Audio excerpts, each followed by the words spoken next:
Hello, welcome back to the Blackfeather Guild. Today we're going to do episode 2 of Where Things Go South.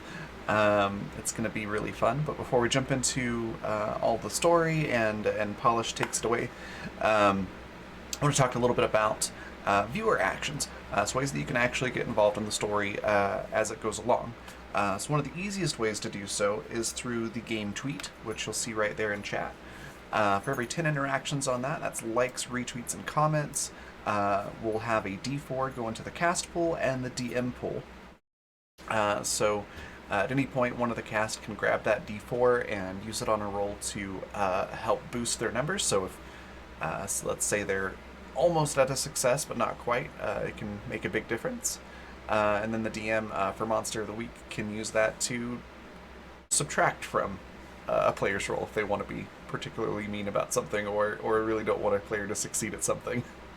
It's pretty fun. That's one of the easiest ways that you can get involved. Another way is through guild coins, which you can see some information about that right over here.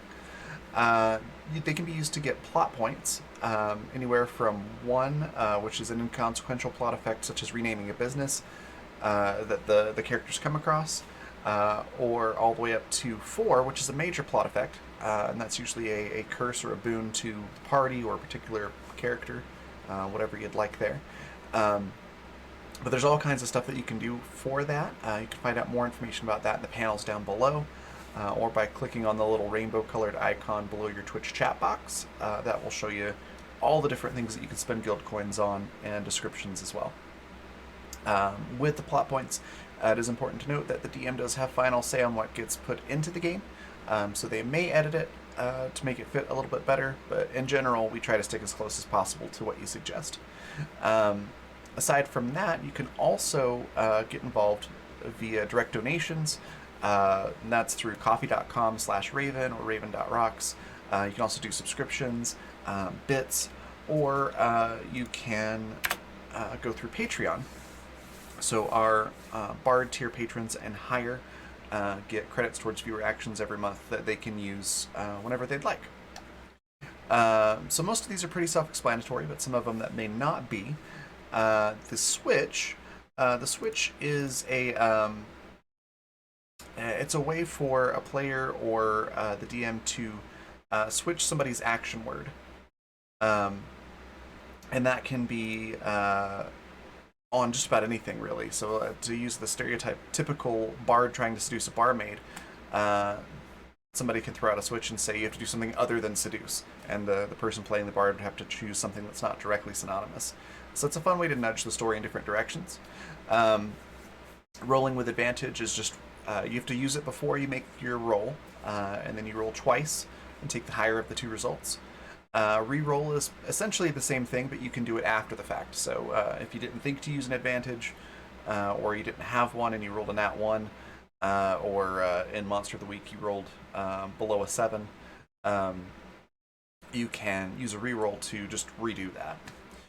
Complication is a lot like plot points, except it gives you a little bit more room to do whatever you'd like. Just type in 1 to 3 sentences and we'll throw that into the game. Again, the DM may edit it a little bit to make it fit correctly into the story, but you can add, change, or take away anything that you'd like from the scene for the most part. Swapping 2 players for 5 minutes means that they will swap characters, and that includes the DM. So if you wanted to have one of the characters be the DM for 5 minutes and have Polish play one of their characters, you can do that. Or just have 2 of the cast members play each other's characters for 5 minutes. It's a lot of fun. And then finally, the one-up, if they would, in this it's take 8 harm or otherwise die in Monster of the Week, they come back basically 1 hit point away from dying. So it's a little bit of a safety net. They're still going to be in danger, but if there's a character that you want to give an extra chance to survive to, that's a great way to do it. And I think that about covers everything. So I'm going to take us on over to the cast and let Polished introduce everybody, and we'll get into the game. So see y'all after the game.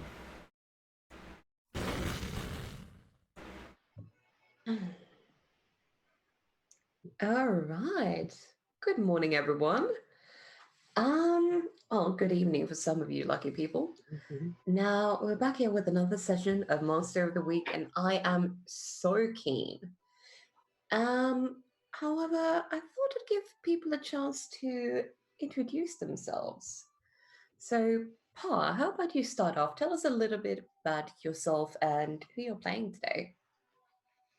Hey guys, I'm Par, an aspiring writer and lover of TTRPGs. I'm back here again for episode 2, playing Ryan, Fortune, Hobo Wizard, and Master of Magic for this group. Um, just excited to be back for another one. Excellent. Eshi, what about you? I'm Eshi, occasionally Riddle of Indras, nerd of all seasons, figment of the internet's imagination. I'm playing Ven Tanner, the expert. Uh, Glad to be here. Really excited for another run. All right. Kat, what about yourself? Hi, I'm Kat. I'm a person who exists in the world, presumably. And I'm playing Winter, who is a very paranoid, spooky person. Um, and you can find me at just Google a cat named Schrodinger and or cat named Schrodinger, and that's a good way to find me. Excellent. Um, Kino, how about you tell us a bit about yourself and your character? I'm a Mechanorlax. If you Google that, whatever comes up, that will probably be me. But you won't find anything that's not on Twitter or on Twitch, I think. Well, I haven't tried Googling myself. Wait with doing that before I check the results. So I'm playing Glenn, who's the muscle of this group. He's the wronged one, and he seeks some vengeance. Not against the members of this party, of course. Actually, I have no idea what is the target of my vengeance. I hope that the campaign will shed some light on this mystery. Excellent. And yeah, I'm Polished. You can find me as Polished Cryptid on all of the thingies. And yeah, last time was our very first session where the party tackled a Minotaur who was operating through some local crop circles as their labyrinth, luring people in to consume. Um, a bit of time has passed um, since we last met the party. They've had the chance to heal up, lick their wounds, recover from the ordeal. And as we tune into what's going on today, from the perspective of an owl flying through a forest and landing on a tree branch, what we do see is a small opening among the trees and two tents. And walking out of these tents are four human beings. Appears to be a group of four friends, again, late teens, early 20s. And they crawl out of their tents, stand up. First, they look a bit confused at the owl, and then they turn around, and the camera just catches a look of utter fear on their faces. And that is where our intro music begins.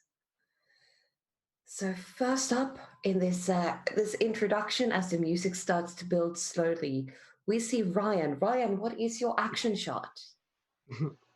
Ryan is he's mixing something in a small pot, and it starts bubbling more than he expected. He starts to back away, and it explodes. He he looks around. He doesn't see anything, so he opens his third eye, and a glowing eye opens on his forehead. He sees something, jumps back in fear, runs to the window, and dives out as some sort of messed up bat creature flies after him and just goes into the sky. Fantastic. Glenn, what is your action shot? My action shot is Glenn in some dark alley, pounding a guy against the wall. 2 fast shots, and Glenn leaves, saying, "You might be, you might think yourself outside of the system, but you're not but you are not operating outside of justice." And the guys blink his eyes, and we can see in closing that his eyes are yellow, reptilian-like. Excellent.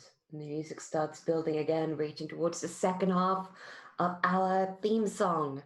Winter, what is your action shot? You're muted, by the way. I'm sitting on the back staircase of my humble abode, smoking a cigarette. I look up and I look down and I pretend I didn't see that owl again. And I flick my cigarette. All right. The music sort of pauses for a moment before starting to build back up in confidence as we reach our final hunter. Then, what is your action shot? Ven is standing outside the gas station with no welding helmet on or anything, talking to a pair of apparently normal people with an exasperated look on their face, as these people just don't seem to be able to grasp that this is not a service station, it's a home. And then behind Ven, there's a skittering on the outside of the gas station that draws the people's eyes. And Ven turns, sees it, and there's a shocked expression on their face, and then it cuts to the show. Excellent. And that's where we get our title card, Where Things Go South. So, mentioned before that it's been a little while since you tackled a fully grown minotaur. And I have a feeling you've gotten to know each other a little bit better in the time that's passed. Then I know you've been wanting to make a custom weapon for someone. Who is your first? Who's first on your list? Is it a chainsaw that you're bringing? Magical chainsaw would be a hell of a thing. I think we're going to start with Winter. All right. So, what have you made for Winter? Winter seems like someone who only gets in when they need to, but they're probably going to need to get up close. Is that pegged correctly? Schrodinger? I would consider myself more of a ranged weapon person. Okay.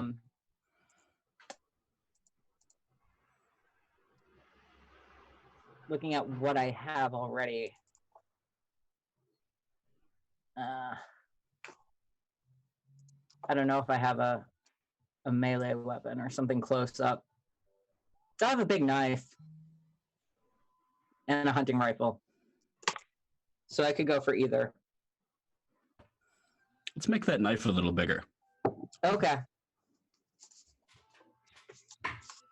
So yeah. So, what kind of modification do you want to make to this knife? Let's make it magic. Cover it in big, gnarly runes and stuff. Excellent. All right. So, Kat, if you want to make a note under other gear that there's been a bit of an update to your knife. Now, let's start with Kat while we're already talking about here. Do you have some history with one of the other players? Or one of the other characters, ideally, I should say. I could send it back to Ven and say that, where is it? My history point is, I lost it.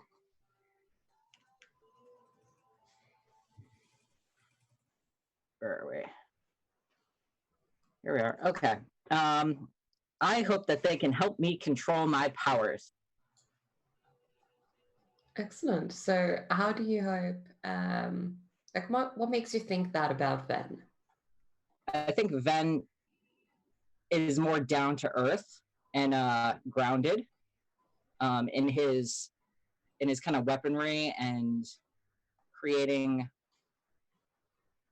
like using magic on real things. And the other obvious choice for helping somebody to help me control my powers might be Glenn. But I think I'm more.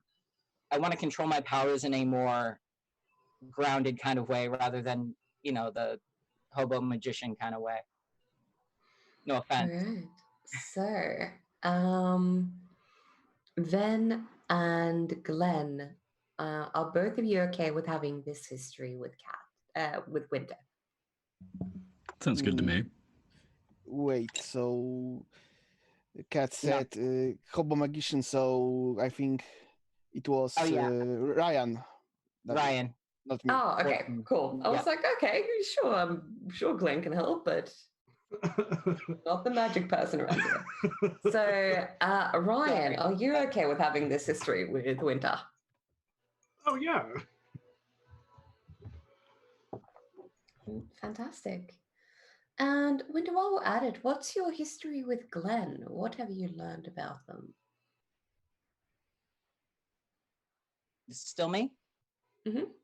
So there's one link. So every person has one link to the other three. Okay. So for them or for him, I'm doing.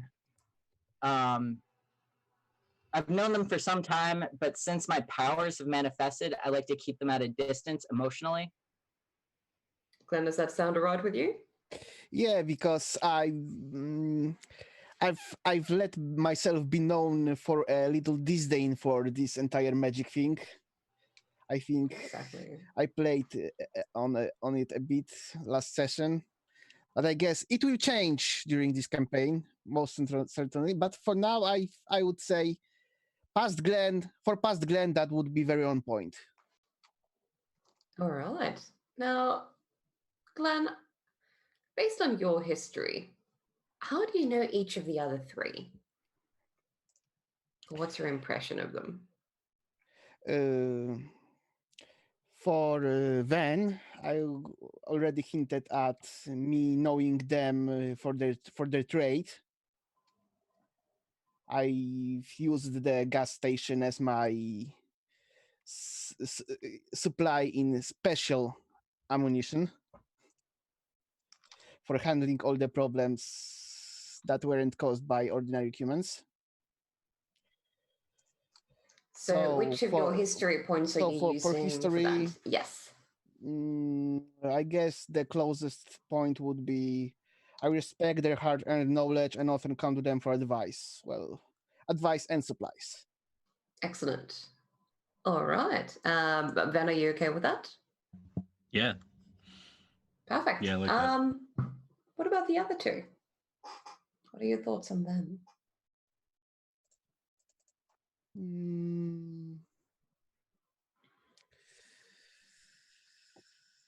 I kind of wanted to tie the last session as this passed between me and Ryan. Mm-hmm. I'm not really sure which point would fit the best here because Ryan earned a lot of my respect last week. Figuratively speaking, of course, because you said there was a bit more time passed.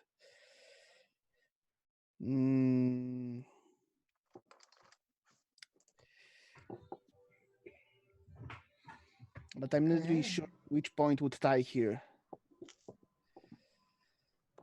So have they perhaps shown you a bit more on like what magic can do?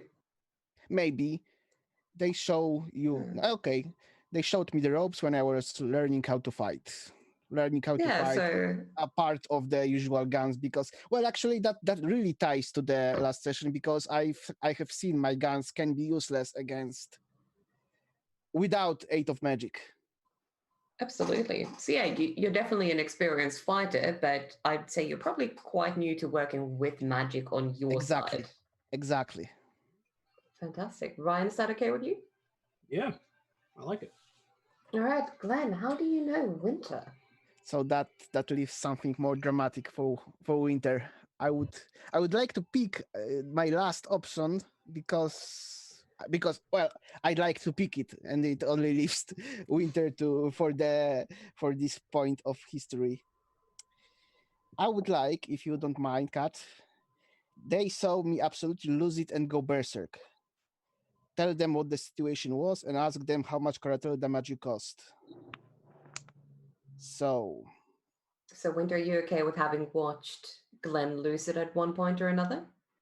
Yeah, I could do that, and I think that fits in with wanting to keep them at a distance. Excellent. exactly.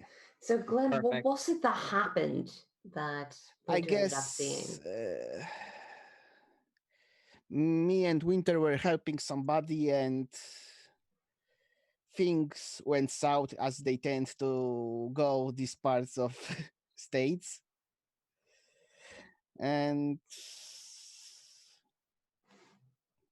I was just to send a message, like in the intro, just to just to make somebody keep their distance from a person we were helping, and well, that's the part for the winter for Cat to finish.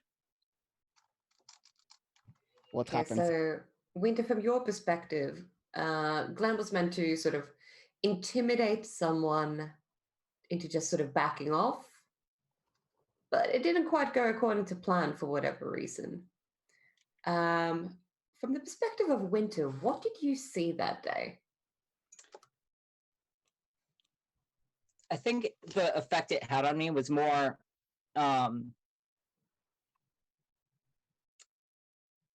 less like telling this specific person to back off and more telling magic people they're not welcome here.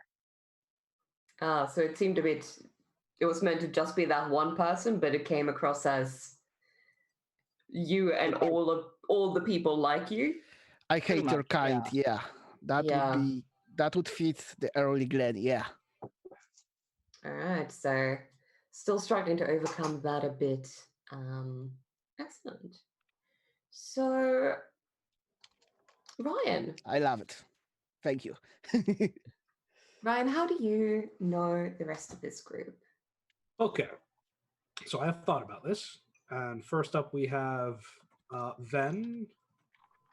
So the history I want to have with Ven is an old rivalry has turned into a tight friendship. Tell them what you once fought over. So last episode, Is it Antonio? last episode, Ryan and Ben had a little bit of a rivalry going on. So I feel like we're at the friendship stage, but we both kind of are magic. You know, magic. We use our magic for things, and I'm kind of a freelancer, so I feel like they've probably heard about each other before, crossed paths before. There's probably a rivalry that's gone on and off for a few years, and now it's kind of into the friendship stage where still sniping each other, but we're friends now. I love that. I'm very Perfect. All right. How do you know the other two? All right, for Glenn, the history I want to have with him is you thought they were dead and now they're back. What killed them? What killed them? Right, so what nearly took Glenn out? So, just during a random year and days past, Ryan was probably probably on the hunt for some rare item or some such to do a bit of magic with, and I don't know. He saw Glenn, but it'd been a few years, so he didn't remember that was Glenn until this job with Glenn again. Or maybe he thought Glenn died fighting a vampire. So Ryan's like, "Oh wait, wow, that guy's alive." Good. Glenn, are you okay with having had a close encounter with a vampire at some point in your life? Sure. I like the mantle of the guy who takes licking but keeps kicking. Excellent. Oh, God, And he serves. Ryan, how do you know Winter? It's a pretty simple one, but a comrade in arms. You face the biggest threats together. So the Minotaur was probably one of the biggest threats that Ryan's faced as far as his magic career. So They're going to throw that to Winter as our connection. History. Nice and simple. Yeah. Oh. And lastly, Ven, I know you've given your first weapon to Winter. So, what's your history with them?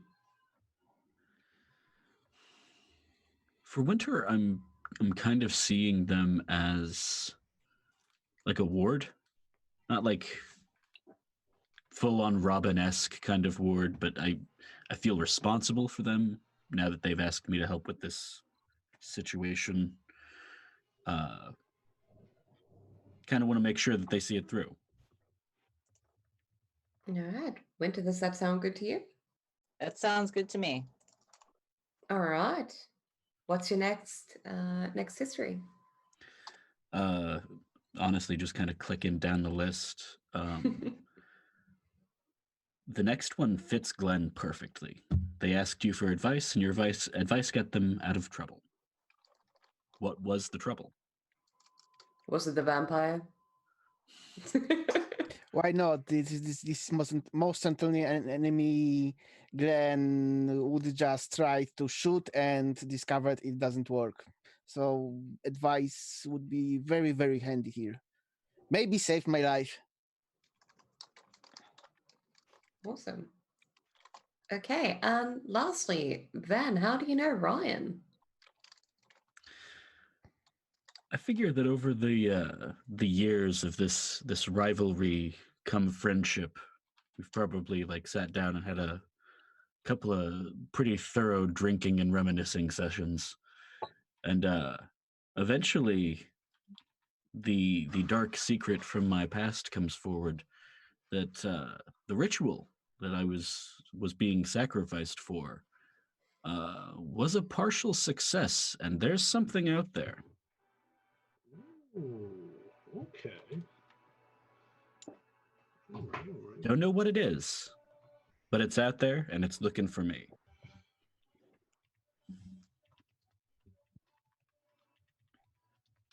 Does that sound good to you, Ryan? Yes. Excellent. So we start today's session with a simple text message. Then your phone buzzes, and there's a text in there from a woman named Tara, who's asking you to meet her at your regular watering hole. Ideally yesterday. It's urgent. I know this person. Oh, Ven, sorry. Oh.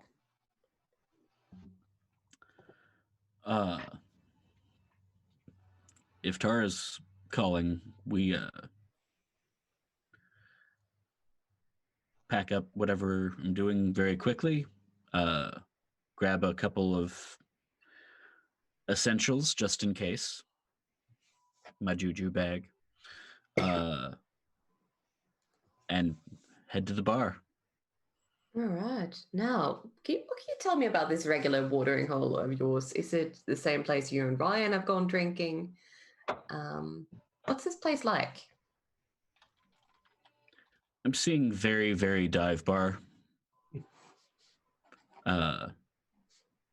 Sawdust on the floor, cracked seats, splintered wood. There's a stage, but it's got like chicken wire over the front of it. Excellent. You do see Tara. You've known that two of you usually meet in places like this when things are about to go down or when one of you really, really needs it. And you can tell she's already had a few drinks. She's at the end of the bar ordering another straight shot of hard liquor. And when she spots you, she raises the glass in salutations and downs it all straight away. Take a quick scan of the room to make sure she isn't drawing any unwanted attention, and go to meet her. Yeah, it's not quite to the point where most people would be out. It's probably about 5 in the afternoon. So even by the standards of when one of you had a very rough time, it's it's a bit it's a bit early, if we put it that way.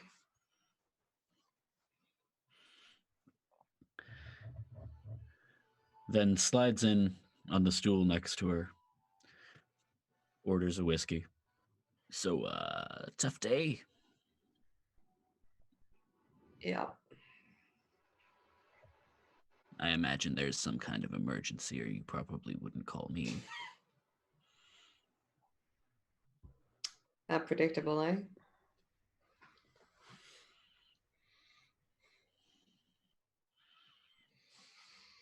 So what happened? It's gonna sound dumb. I 2 towns over, just wrapping up a job.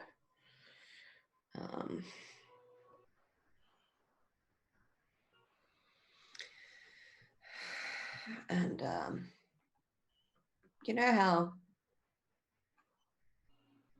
how they used to look at us right before? I remember.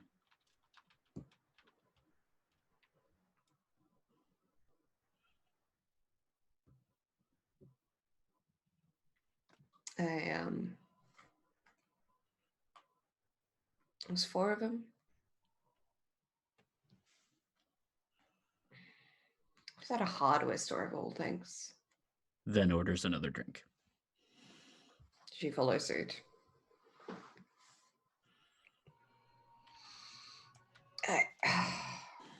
4 of them? Yeah. Like, just out and around. Yeah, not yellow ones. Just the way we used to look at strangers, how we used to be in public.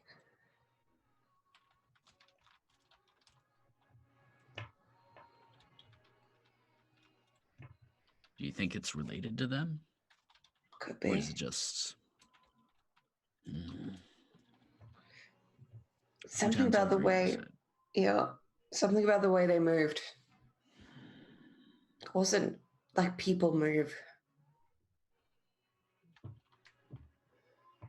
And they were trying to lure people into a forest.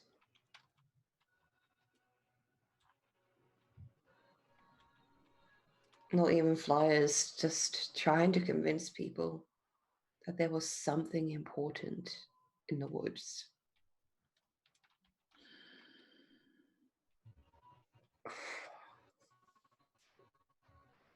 It's the way they spoke was so robotic, soulless. You know how we used to have to say all of that bullshit?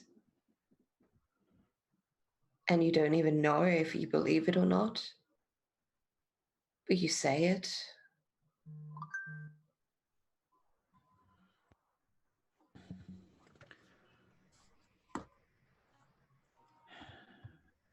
Come back to the gas station with me. I'll make a couple of calls. We'll round up a posse and see what's happening. We can't let that kind of thing take hold again. What are you gonna say, Ben? She saw people acting weird.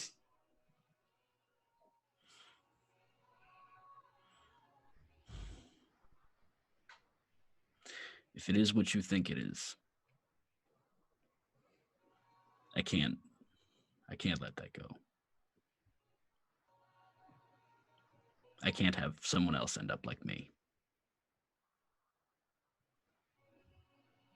She downs the shot that was in front of her.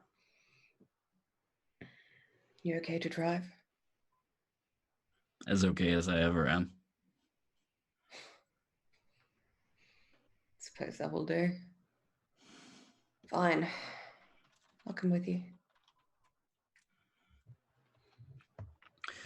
Before we even leave the bar, shooting a text down the line to Glenn.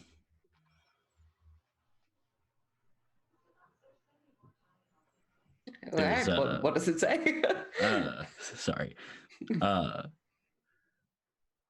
friend from old times has seen some unnerving signs. Need help investigating. Come armed.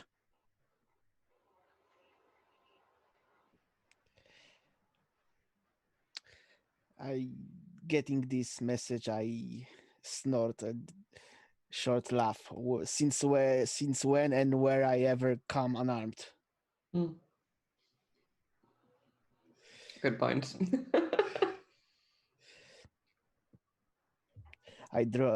I call Vans back, dropping 1.5 signal and cut the connection.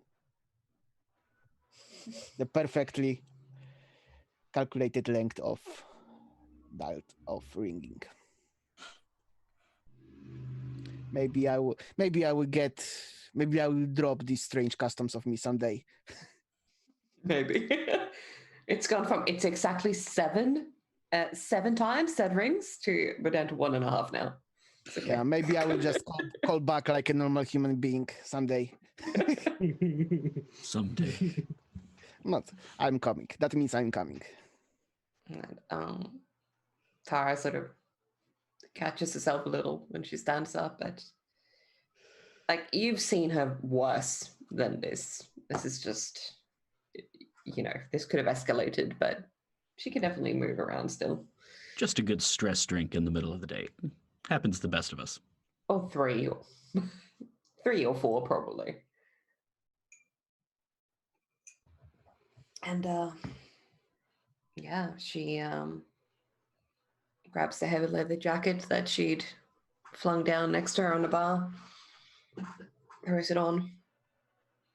Well, let me see this magical petrol station of yours.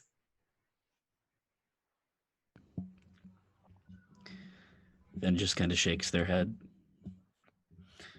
On the way to the gas station, going to swing by to pick up Winter.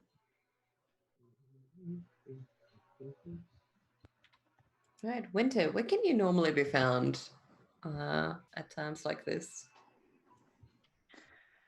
I feel like I just conveniently show up wherever I'm needed. I'm like, I feel like magically appearing right outside this dive bar. Yeah, like I can magically appear like right outside my house, or inside my house, or I can magically appear right outside my house after being inside my house.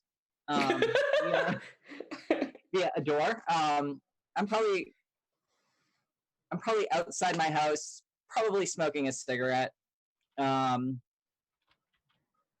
And I just happen to be outside when Ven shows up. So I'm curious, tell me a bit, where does what you live look like? I'm imagining like a 2-story, very small shack that's also 2 stories. Kind of like it's seen better days. There's probably like a bedroom and a half upstairs. It's like 2 studios, like on top of each other, like no bedroom apartments, flats. And it's not the best. And it looks like somebody like started a project to redo the porch 3 years ago, got halfway done and just kind of left it. That's where I live. Excellent. Yeah, then winter is magically outside their house. It's strange how often this keeps happening.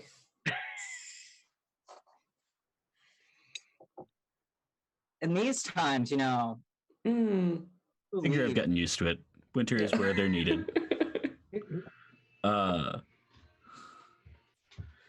Without missing a beat, pull to a stop, lean my head out the window. Winter, you want to help me bust up a cult? No. You do hear just a burst of laughter I'll make you punch. from the passenger seat. Punch, lunch. Lunch. I'm only doing it for the food. That's fine. I go. Yeah, and in the passenger seat is a woman in her mid-30s, long brown hair, worn in a ponytail. She's clearly quite drunk. But she looks at you. You're that owl. You're the one the owl's always around, right? I don't know how to respond to this. And I think I just say, can I have what she's having? There's Whatever more back she at the had. station. Huh? There's more back at the station. You're both probably going to need it. Yeah. Excellent. I'll need more.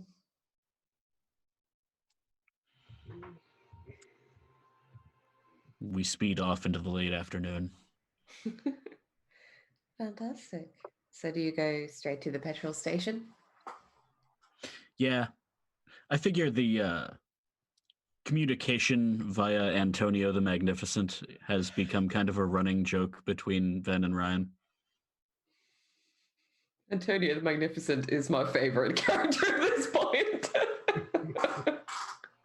He's magnificent. He's great. I love him.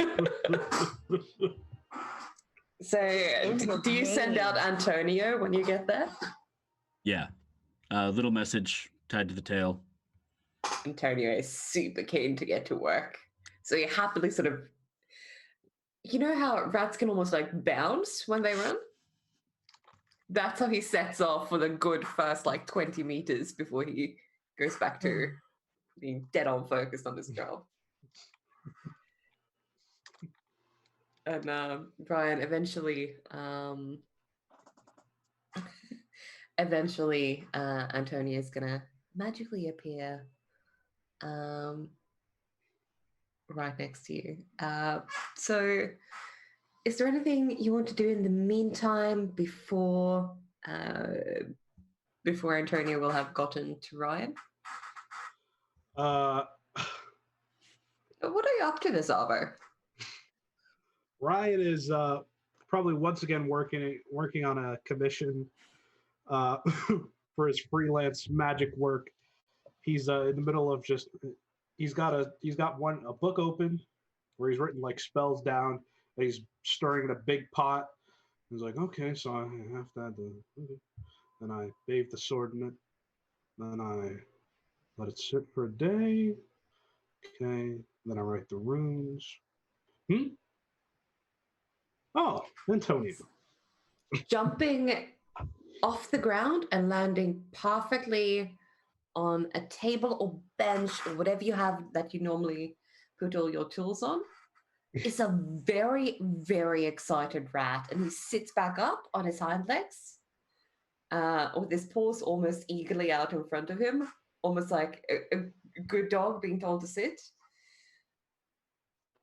All right, Antonio, relax. Sorry, relax. my headset dropped. I gotta fix that.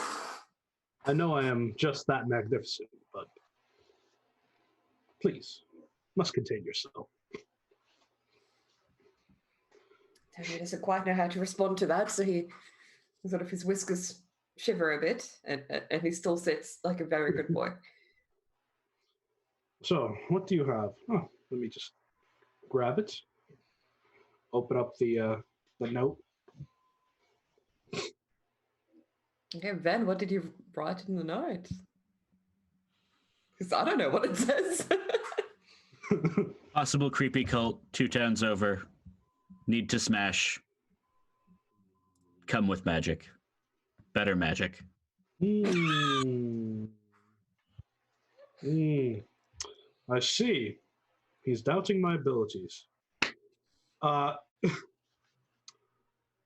closes it. No, actually, no. Ryan gets a piece of paper and writes something down, gives it to Antonio, and says, "Here, take this back to Ven, the ungrateful. My abilities are far surpassing his. Please." And There's a brief moment of hesitation as Antonio quickly glances over at your fridge, back at you. fine. A little cheese. Ryan's lactose intolerant. He doesn't have cheese. He doesn't just eat cheese. Tiny proportion of all cheese that he renews every few months, purely for Antonio purposes. Here you go. And hearing that challenge in the note, instead of walking there or driving there, Ryan's going to try to teleport to the gas station. Do you want to bring Antonio with you, or is he running? I let him run because this might go bad. So Antonio's skin is off. Teleporting. Ooh. I don't even know what's classified that under. So I leave it up to you. Yeah, I'm just like, how strict am I going to be on this?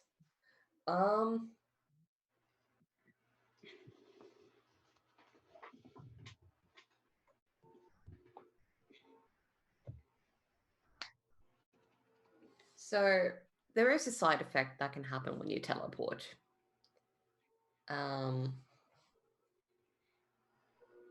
Yeah. There's in fact a few things that can go wrong.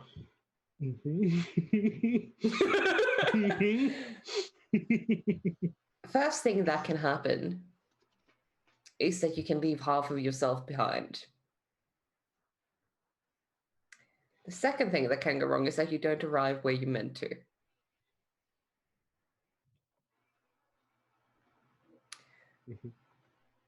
Ryan, could you please roll me your weird to use your magic? You arrive, but at a bus station. Good luck, my friend. Hi. This is just regular use magic? Mm-hmm.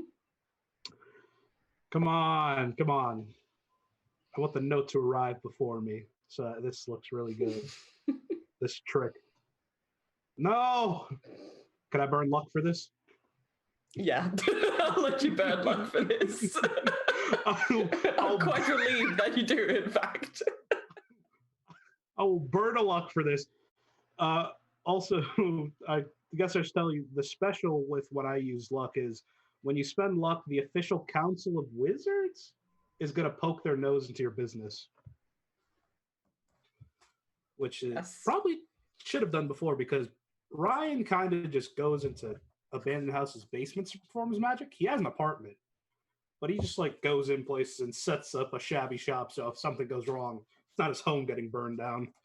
Someone else's. Remind me, did you spend? No, it was who spent luck last session? It was Ben. Okay, cool. Okay, good. I didn't know there was official council of wizards.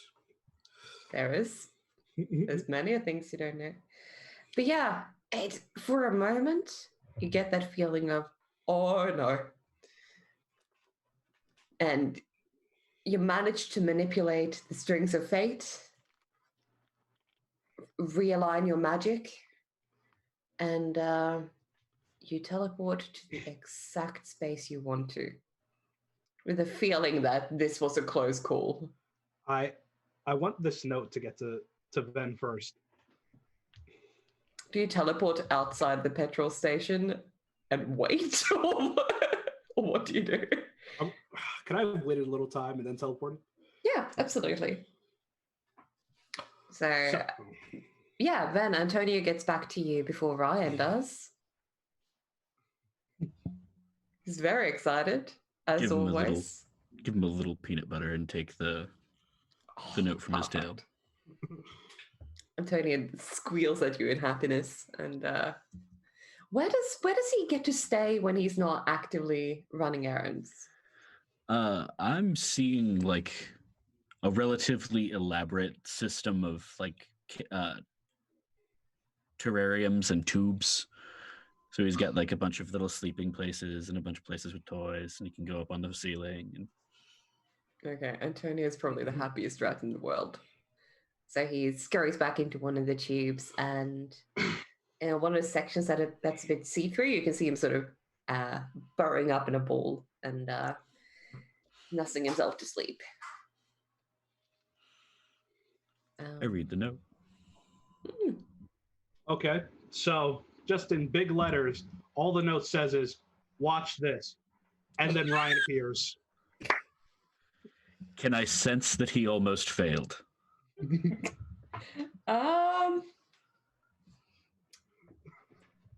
you? Let me have a look. Maybe. Oh. Investigate a mystery. I'm just. It's not quite a mystery.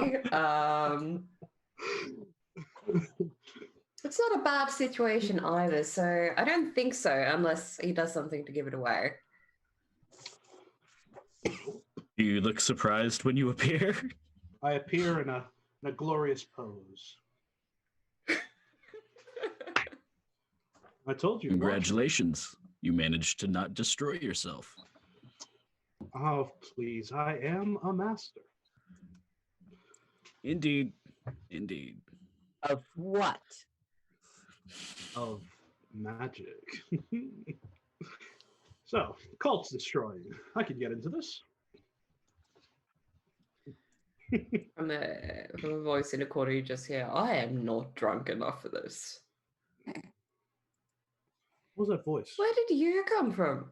Did you finally get a roommate? Tara, this is Ryan. Ryan, Tara. Hi. He's a master of the arcane. Shit. You're goddamn It's pretty right. sweet Good for you. when it works. That's the thing with magic. The first step to truly being in control of your magic is to realize that it cannot always work, but that it will when you need it to. And when you don't, it will try to destroy my gas station. Listen, every time that happens, I always help you repair it. I don't know why you're so caught up on this. It does usually fix pretty well. Of course, thanks to my magic as well. It gives and it takes away. Where's the whiskey? Behind the counter. She walks up and helps herself. Just Winter, you say you want one of these? Yes, I do. She finds whatever drinking utensils are nearby. Pours you A one. bunch of novelty coffee cups. Perfect. So 2 coffee cups, just whiskey. That's one over to Winter. I select the cup that says "World's Best Step Grandfather." Of course you do. And, she ends up with the one that says "Best gas station in the Northeast." And it's the name of a different gas station. Yes.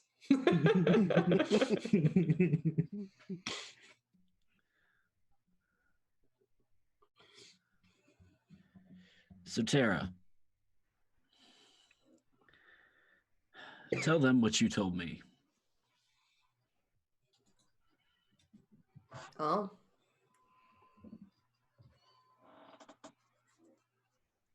There were some people acting weird in a hardware store. I see. Okay, so that's technically accurate.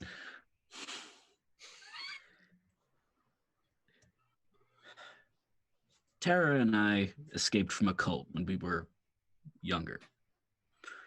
Mhm. They were unkind, and it was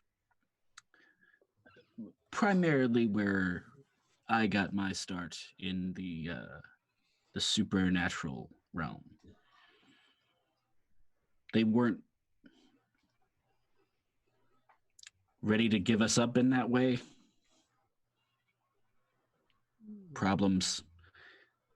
She says people were acting weird. People were acting like cult zombies. The sorts of people who were in deep back when we were in this kind of thing. And if it's the kind of cult, Full-blown fucking masquerade.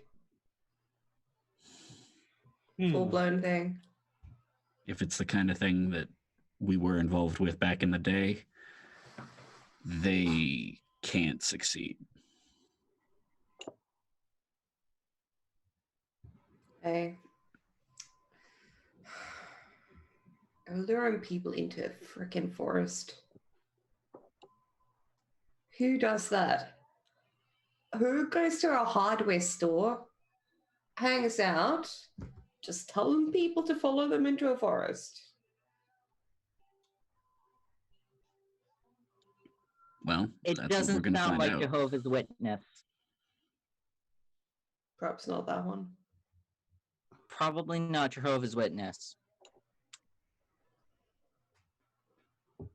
Well, I mean, they're not wrong. I mean, suppose it is something. Well, it wasn't like they weren't Tara. wearing any hoods or shit. Like, just Tara. yeah. They weren't hippies this time, right? No, You're sure? This has happened very. before. Oh, I'm sorry. You called in the cavalry and then now you doubt me? It's a touchy subject. What can I say?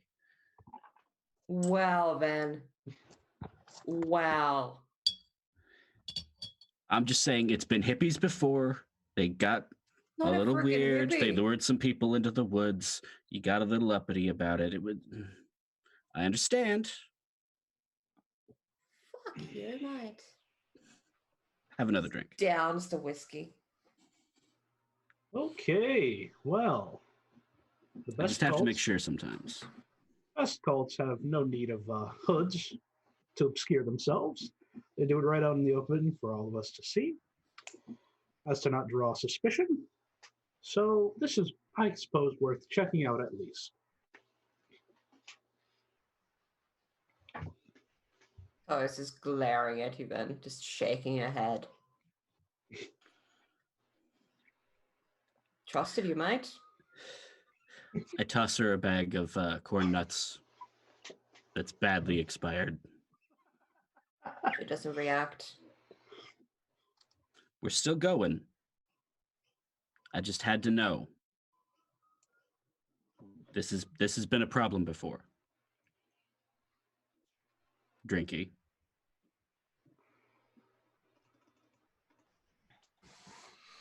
I'm stealing this bottle. Deal with it. I put my cup down in front of Tara.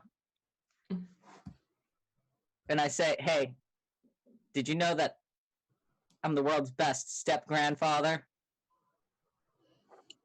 I can tell by your mug.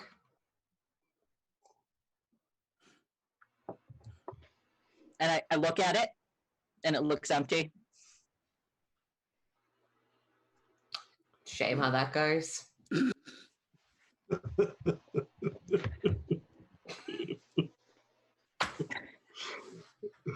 And nudge Winter. There's another one around back. It's fine. I go get that.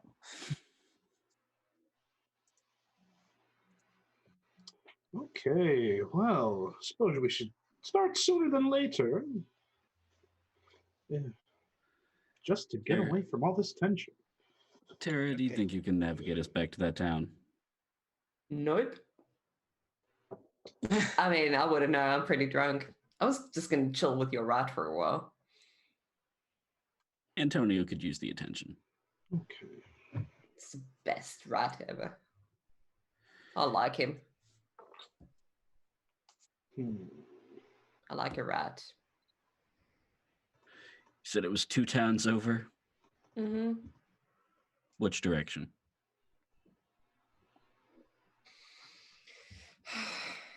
She looks you up and down and she writes down the address. There's a few added swear words in there. Like, it's a fucking hardware store on the fucking corner of this and that place. That kind of thing. Happy? Yes, thank you. Thank you very much. Now, feel free to pet my rat and drink my liquor.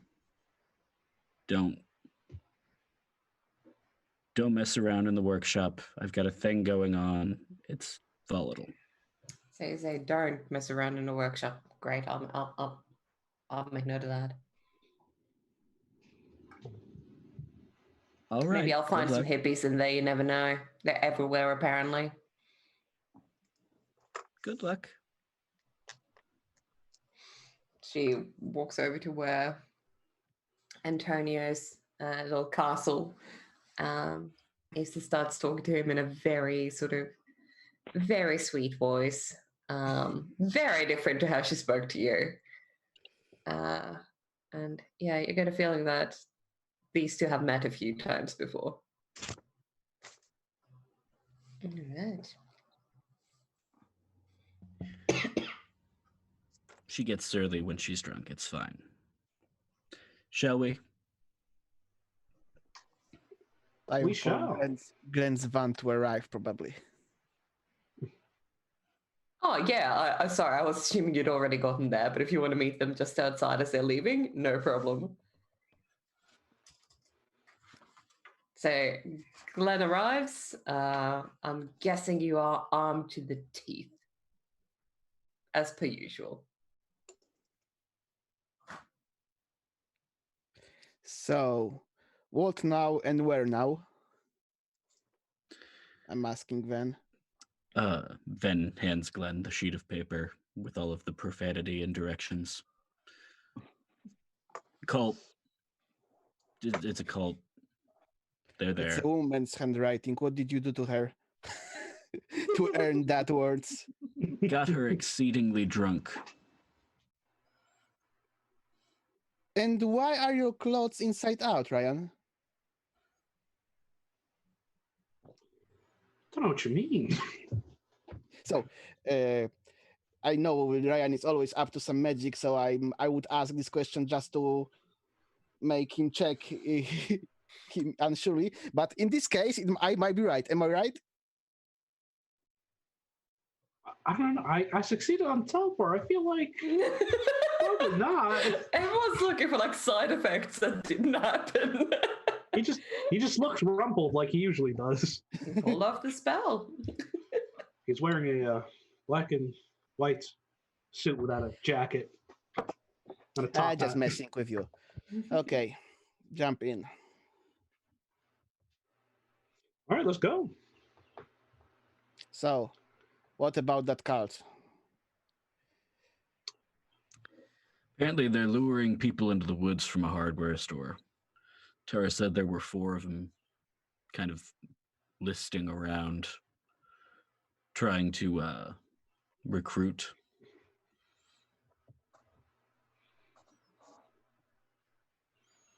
Well, if it was in the ale with lumber tools, then I would say it's pretty normal.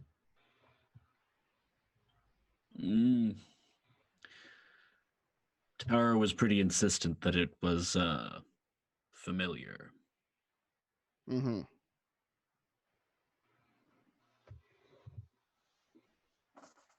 I love how suddenly no one of you believes her. It's always aliens or cults. Really check it out. It's never aliens. It's never aliens. It is occasionally cults, though, so we should probably check up on this one. Yeah. Mm. Can we stop It's for now like an a- alien cult worshipping that owl. That's how it's gonna work. It all comes back to the owl in the end, really. Hmm. Yeah. It would be Scientology if the owl was Xenu. Is it Scientology? Did we win? I don't know. Do they usually draw people into the forest? You're not allowed to know unless you're a Scientologist. That's the whole point of cults. No, I'm no. afraid It's a I big can't mystery. divulge that information. All right. Well, I assume I know these little towns pretty well. Having at least an one odd job in every one of each for in last 2 or 3 years. yeah, absolutely. Like this is all very close by. These towns are relatively sort of closely placed, and it's interrupted by farmlands and forests and a few fields, but it still feels relatively close by. So it's probably 15 minutes to drive there. And yeah, Okay, so not much to talk about during the ride. No time. is this one of those towns where you're sure it had an official name at one point, but it's just been referred to as the pond for as long as any of you can remember? Because it's located right next to a body of water that's not quite large enough to be referred to as a lake, and it's also on It's the a granite outskirts of a quarry. pretty. Sorry, It's a granite quarry. you'll never know. There's a lot of them around here. Here's an idea. Here's an idea. Why don't we all write down what we think it's going to be, and then when we find it, we all share. I'm putting my bet down right now. I'm gonna fold it up and put it away for Is later. this a magic trick? No, of course not. Why would it be? That's not my card. But is this one? Damn it! You just got a jack of spades. This end. If you are writing down what you think it is, put some in chat. I want to see if any of you are on the right track. Twitch. I mean, Roll20. it's up to you. If you want people to know what you're guessing. I could also put it in. Oh, I can just. I could send it privately. So what?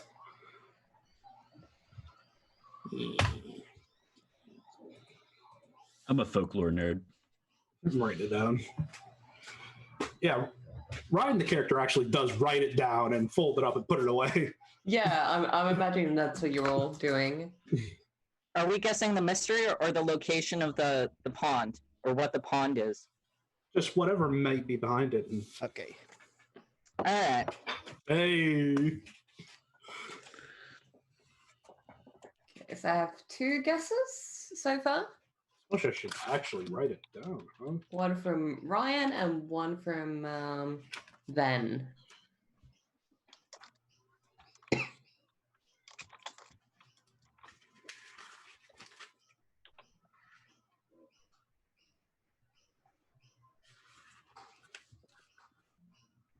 Cat's guessing a cult. All right, so we do have guesses from all of the cast. Well, needs something to worship. So By the time you get to the town, hardware store's closed. It's probably, closer to 6 p.m. But there's 4 people standing outside it. Oh, just outside the hardware store? Yeah. What are they wearing? Regular sort of hiking, camping clothes, nothing that stands out too much from the area. How are they standing? What are they doing? They're standing in a perfect line, sort of shoulder to shoulder, looking at the hardware store, specifically at the door. So their backs are turned to you. Oh boy. Here we go. This time I will not be cruising around. I will just park in the hardware store parking lot. Well, we are just going shopping, right? Yeah, This feels shoppers. This feels bad. This feels so suspicious and bad. Oh, that was one of my favorite things last episode. You guys just like, where can we park? It's so hard to know. It's a very New England thing. Literally no parking. I'm just gonna walk up to this line of 4 people, and I'm gonna stand in line with them and try and like look where they're looking and see if I see anything. I would love just looking at the door to the hardware store. I would love to read a bad situation. Sorry, my headset is broken. Can't hear any of you. I need to stop it from doing that. Now I can hear you again. Can I read a bad situation? This feels bad. Yes, absolutely. And I'd like to help with that. I would also love to open my third eye. And I read a Alright. note on the shop's doors. Okay. So Let's that's start with. Actually, you wanted to help, so you need Yes. to start with. roll plus cool. Come on, you got this. 10. Hopefully. Excellent. Hey. So that means that Ryan gets a +1 on his roll. So Perfect. you're wanting to read a bad situation and you wanted to open your third eye, right? Yep. Glowing eye on the forehead. Okay. Okay. So that's sharp. I have 1 in sharp, so +1. I'm applying the forward to the roll. Come on. Okay. Ooh, 10. So you get to hold 3 from that. Yes. I love it.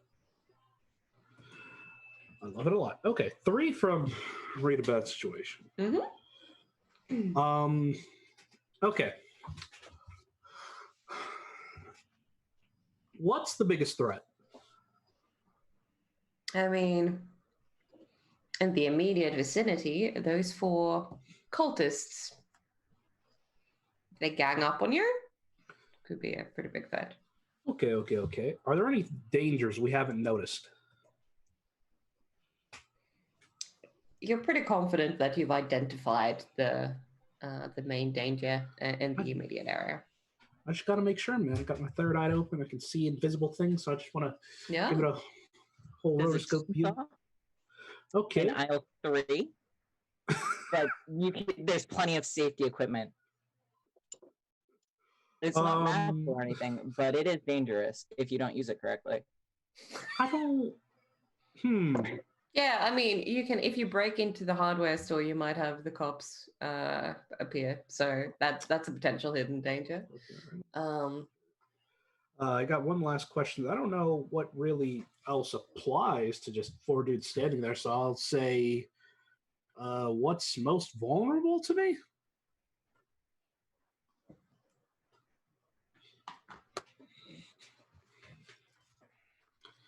This feels very bad indeed. You reckon that there's something odd about these 4? And you get the feeling that they don't have the same weaknesses as most people. Mhm.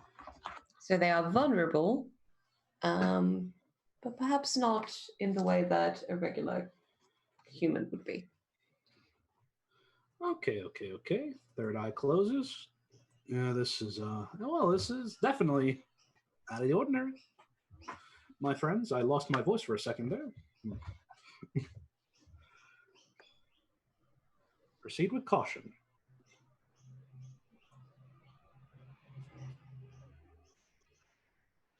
All right, what do you yeah, you know what? I think that is indeed a good time to take a break because we had like comments in chat going like, "Is it break time now?" So yeah, we'll be back in. Is it 5 to 10 minutes, Raven? Fantastic. So we'll be back in 10 minutes, everyone, to figure out why people are staring at this hardware store. Riveting.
All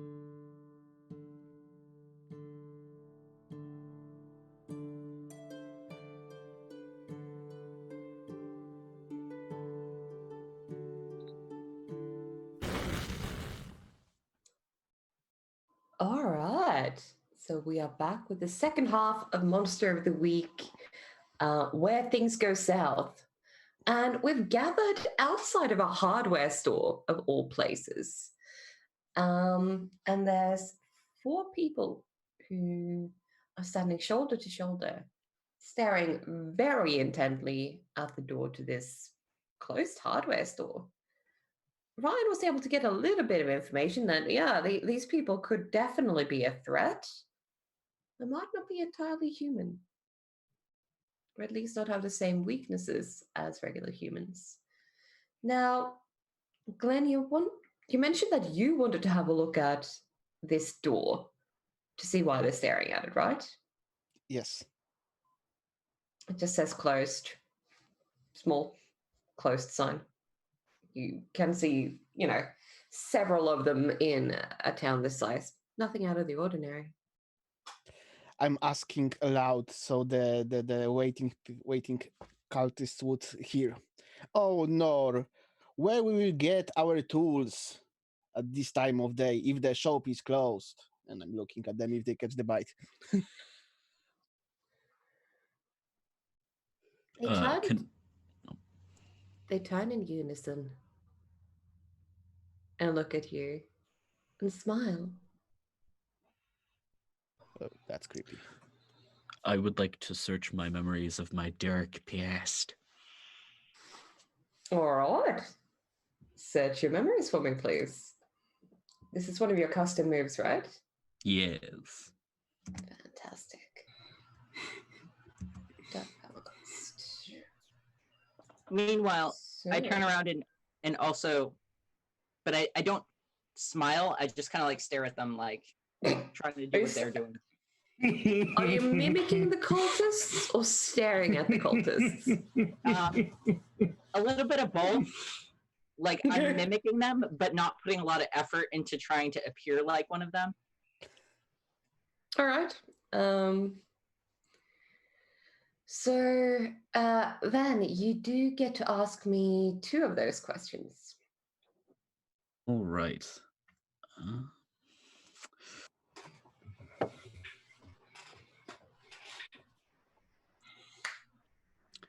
Do I know anyone that might be behind this? They are definitely under the influence of something, but it's not the same thing that once affected you. It's the When I- television. It's eating our brains. When I dealt with this creature, or one of its kind, what did I learn? Other than magic. You haven't dealt with this exact creature before, but you've seen people being controlled as puppets or as minions before, and you think this might be what you're dealing with. You're just not sure who the puppet master is.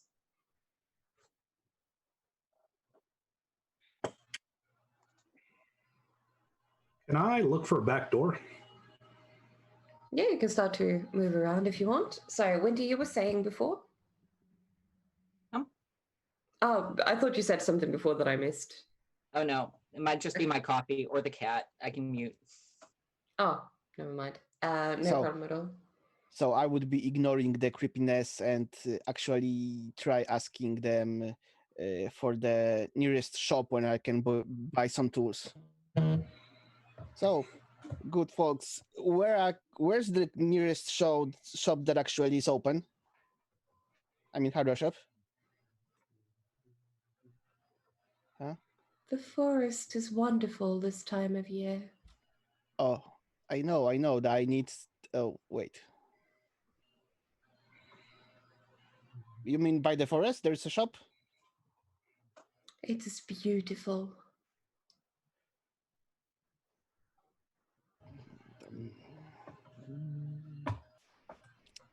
You should come.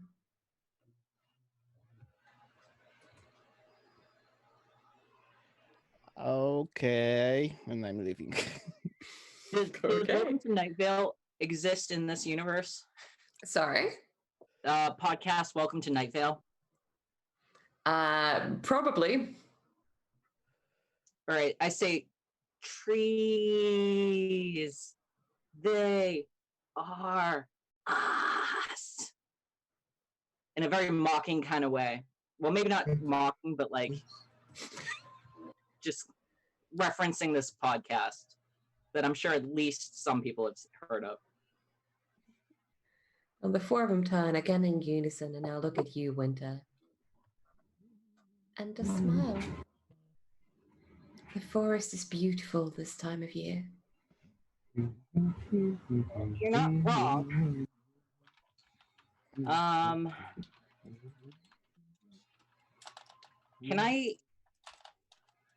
Can I use tune in? I believe you can. I'm gonna try and tune into these cultists. Let's roll weird. All right. Come on. Yeah. Let's get weird. Excellent. Hell yeah. You do get to hold 3. Huh. So it's sort of weird because the It way says it's the written following- on your. Right. I've got it here. Do you have the regular playbook? I think it Yeah. might be there. Where are we? Oh, Okay, there we go. So yeah, if you want to make sure that you do have those in Roll20 as well.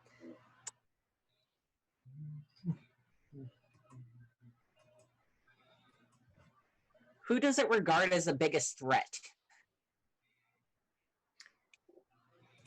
It doesn't think any of you are threats right now. What is it planning to do right now? It really wants you to come with it to the forest. And if not you, someone else will come along eventually.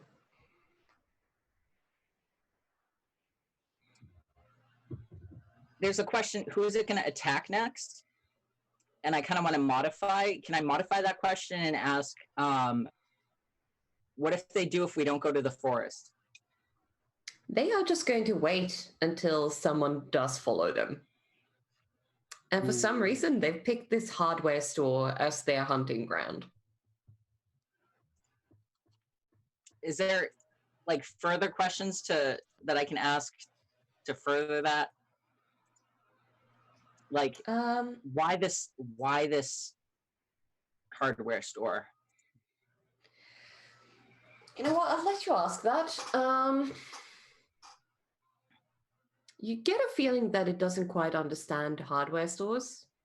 It could have been any location. It just wanted some place that people showed up at. I mean, that makes sense. There's probably not a lot going on in the hardware store. Is the only thing that exists in this town. Like farm supplies, hardware. Yep, this is one of the few places that would get semi-regular business around here. Yeah. I think those are the 3 questions, right? Yeah. Okay.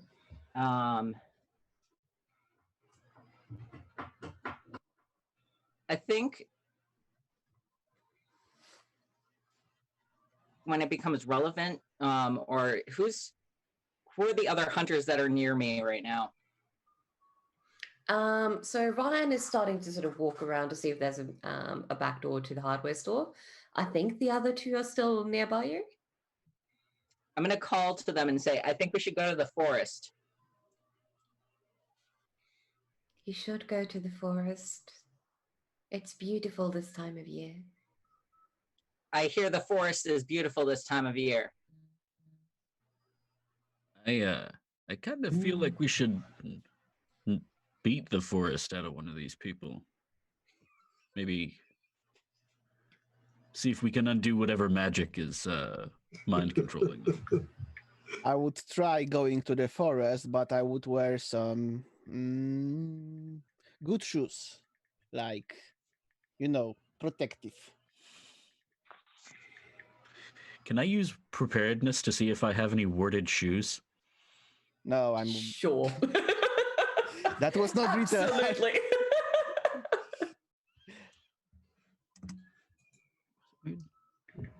I meant more of the general protection. So do you need to roll for that, right, Shah? Yeah. No, you do not have any special Oh. shoes for this. Sorry to break it to you. You've given me an idea. I'll get to it later, though. I hope this idea was some wording spells.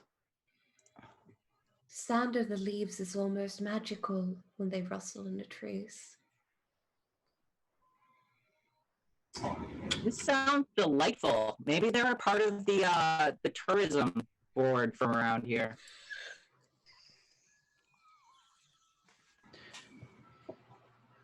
So, Ryan, what are you doing around the corner? First of all, I don't see any more people, right? No. People have headed home.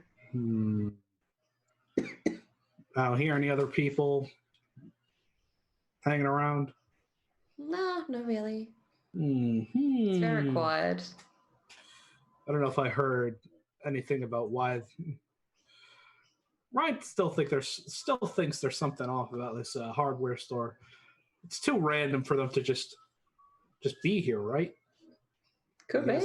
He has none of the other knowledge, so he's going for the back door, and he's gonna jangle. Well, if there's a back door, he'd like to go to it.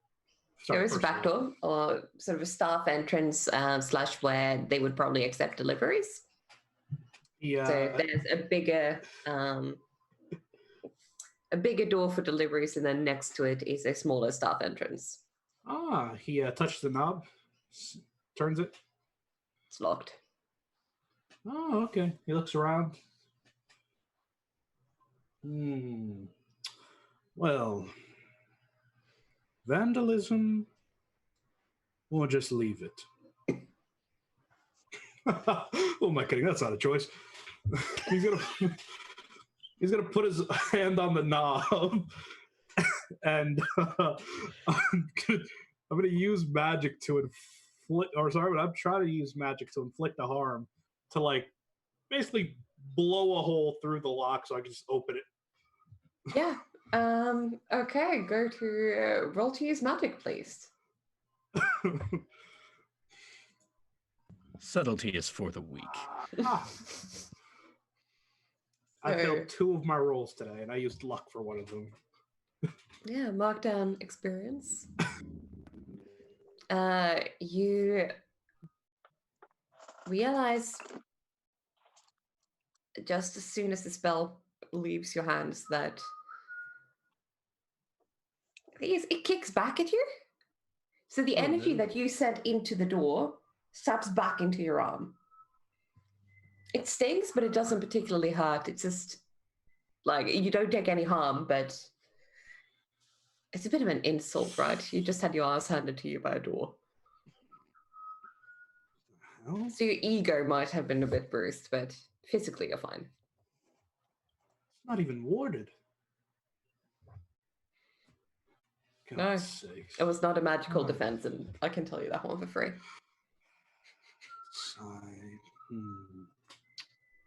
Well, thank God no one was here to see that. Right. I'm so mad I'm not coming around the corner at this very second. All right. Phase 2. What are you trying again? I want to pull out the... What? Are we having connection issues, Raven? I can hear you for a second. Okay. Oh. Okay, cool. Okay. All right, so Ryan, what are you doing? Ryan pulls out his ritual knife that he keeps on him. And he goes, phase 2. And he's just going to try to jimmy the fucking door open. He's going to stick it in there and try to force it open. Can you roll me to act under pressure? Oh God, no. Well, racking up the experience today, boys.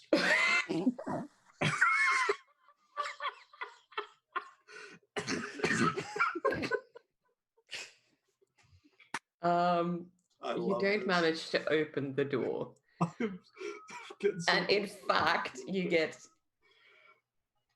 This door is probably out for you. This is personal now.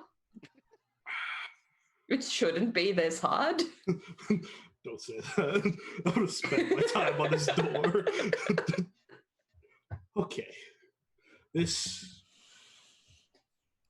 is really unreasonable. Okay? This is very unreasonable. Twice now, I've been felled by a door. Ryan's gonna look around again. Nobody watching, hopefully. Nobody's seeing this failure. It's just a door, Ryan. It's just a door. It's just a door. Okay. I'm calm now. Let's try this again. Let's try this again. How are you trying your hands at the door at that time?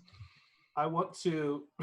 Ryan's gonna back up a bit, and I want to use magic to do something beyond human limitations. And he's just gonna charge into the door to try to break it open.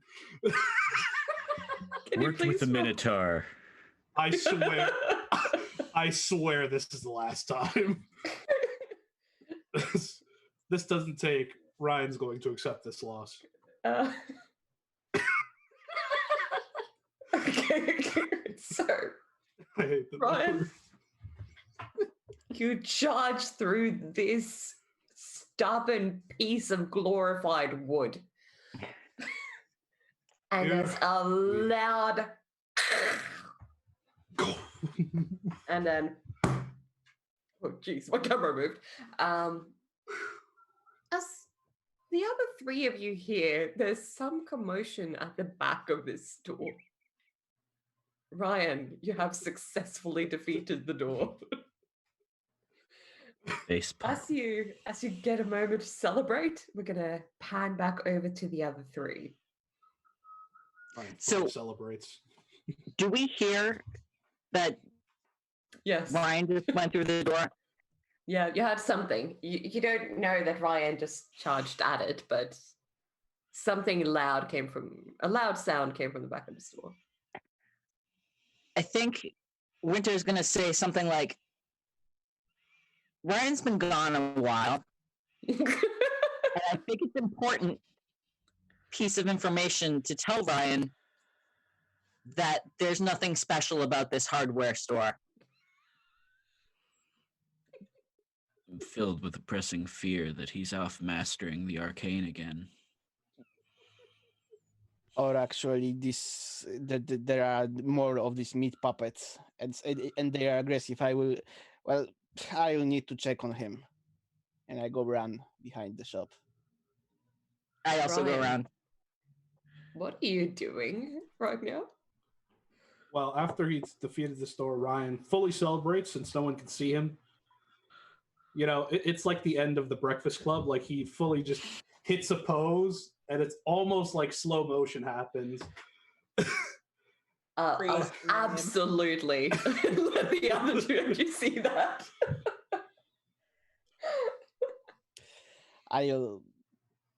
So yeah, the door has been knocked off its hinges, just completely collapsed in, and is flat on the floor. Consume the picture as it is. What the hell happened here? What? Oh, I got in. That's what happened. You broke Is into the this- shop. I'm looking for cameras. Does this hardware store have a security system? No, it's a Exactly. small town. Like not security system is the lock on the door. Good news. I mean, it kept a wizard out for like 2 turns. It did a good job. Stopped a spell. Like, Time to Yeah. investigate. What? We need to go to the forest. There's nothing about this shop, except somebody broke into it. Yeah, about that. I tuned into the minds of these cult followers, and yeah, there's nothing special about this hardware store aside from the fact that it's a place where people show up. Okay. You know, when you want to recruit people to sacrifice them for your dark master, you have to come to such a place where actually people are. I spent all that time. All that time. Okay. Come on, you won't tell Ben. All right. Yep. Let's go. This never happened. This never happened. Did you do anything about the door on your way out? Do I do anything about the door? Can I use magic to fix the door? You can certainly try. Roll to use your magic, please.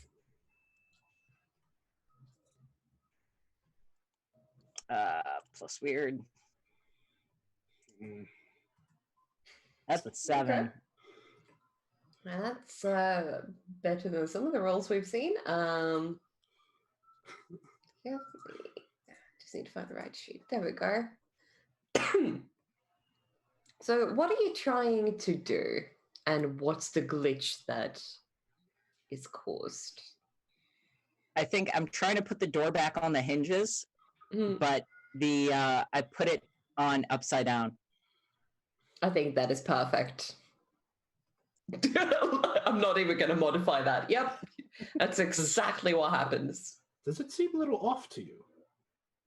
Nope. Yeah, I suppose you're right. I didn't take much time to actually look at the thing.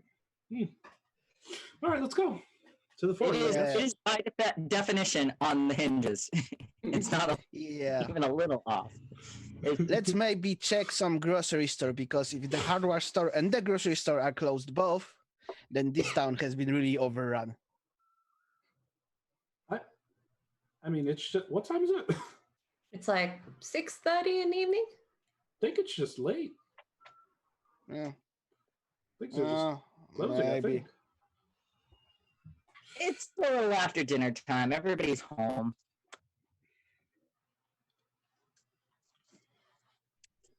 Okay, so let's actually just check this forest. But maybe no, I don't know. Cast some words or something. Yeah. Sorry for the finger thingy.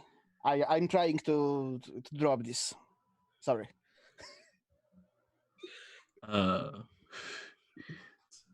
While they're handling that door, can I see about breaking the mind control on one of these people?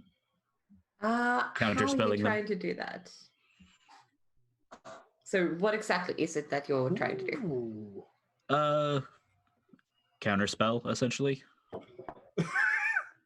Disenchant. In non-D&D terms, what are you trying to do? Like, how are you approaching the problem? Like, I get that you want to break off whatever control you think they're under, but how are you approaching it?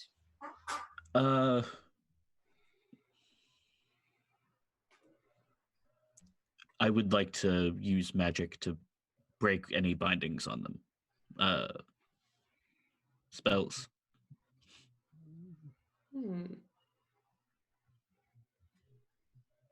Big magic if I have to. Yeah, that's the thing. I think this is going to be a big magic situation. And I reckon you're going to need more people to help out than just yourself.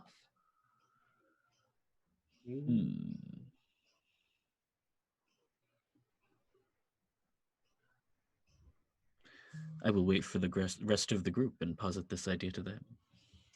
Meanwhile, the four of them are just smiling at you, occasionally talking about what a beautiful place the forest is this time of year. And it's almost like when people sing "Row, row, row your boat." It's that sort of echoing effect as they all sort of chime in every now and then to tell you how beautiful the forest is this time of year.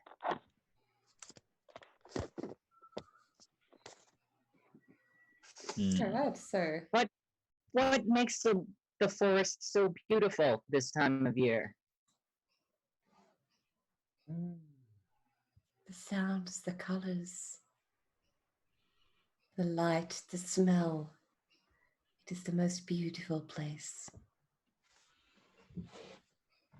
Now, what do you mean by beautiful? Is it like aesthetically pleasing that's in a universal way, or do you mean that it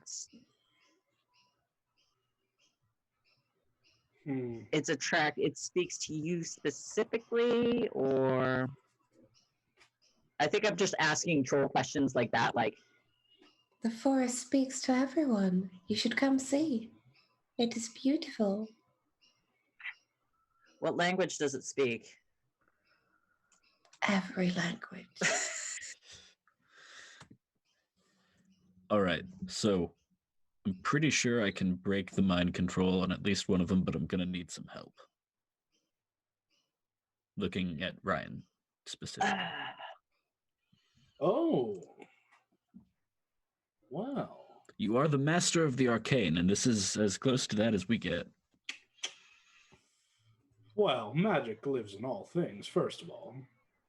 Second of all, I am a master. I am.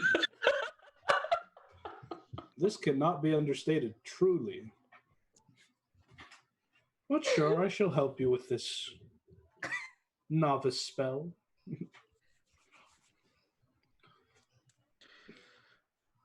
Ryan, are you helping out? Yeah. Could you please roll to help out? Oh, if only my cool was better. Come on. Hey, nice. So, Finally. that means that when you roll to use your magic, then you get a +1. Excellent. All right. So I will.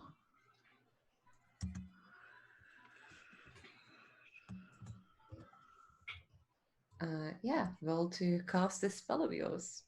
Sorry, just being slow. What? What? 0.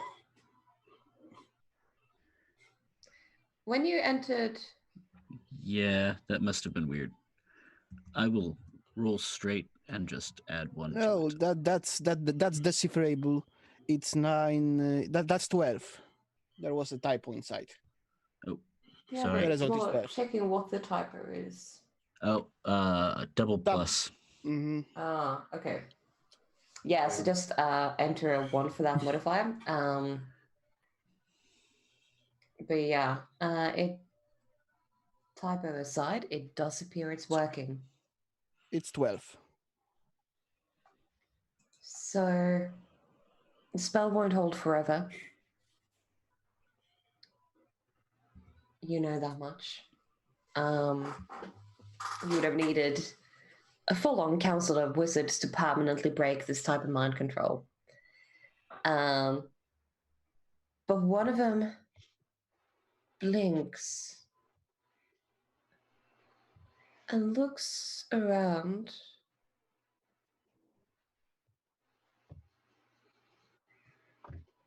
Looks at the people next to them.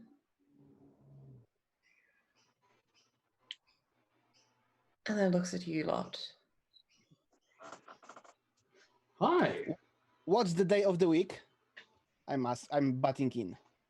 Not how much time we have. I don't know. How do you feel about forest? It's all right. I like camping. Ven sticks their face right up against this person's face.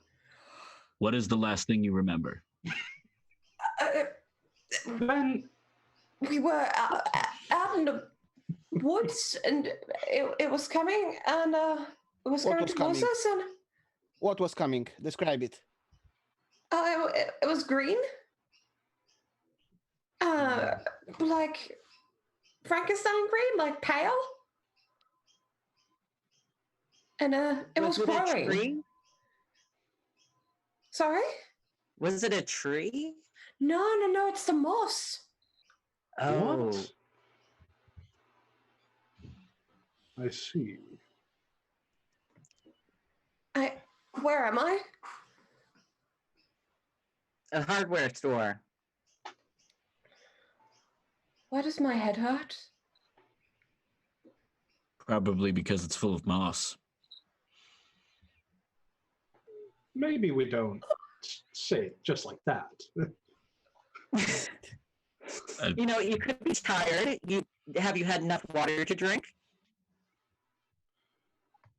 That wouldn't help the moss. That'd just make it worse. Is it inside me?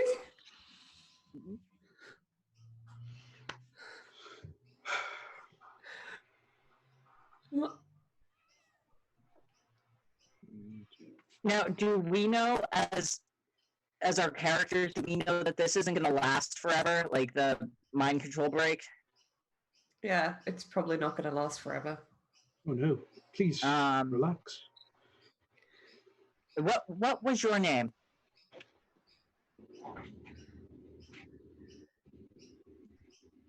Jenny, Where are you from? New Hampshire? All right. Narrow it down. Listen, Jenny. How? You're probably being mind controlled by moss. What? We didn't solve it.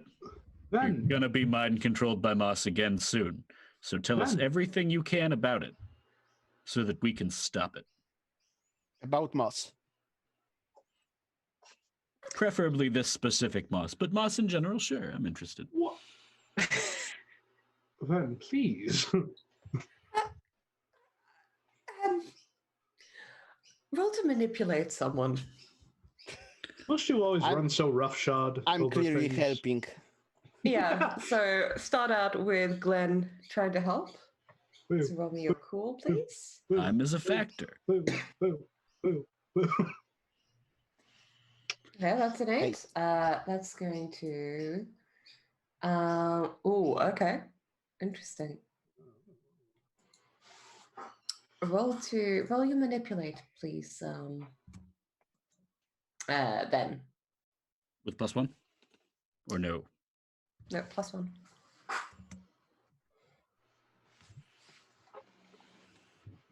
Oh, pff, Interesting. unbelievable. Why can't I find what I'm looking for? There it is. Okay.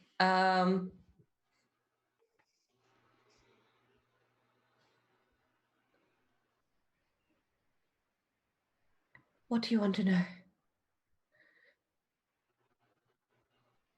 Do you remember anything from your time under? Last thing I remember is the moss. Where did you find it? As precise as you can be. It was our camping site. We woke up in the middle of the night because we just heard something really strange.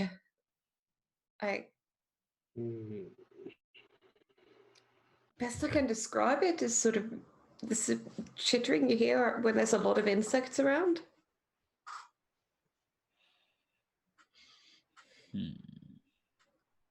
Look, I'm really scared.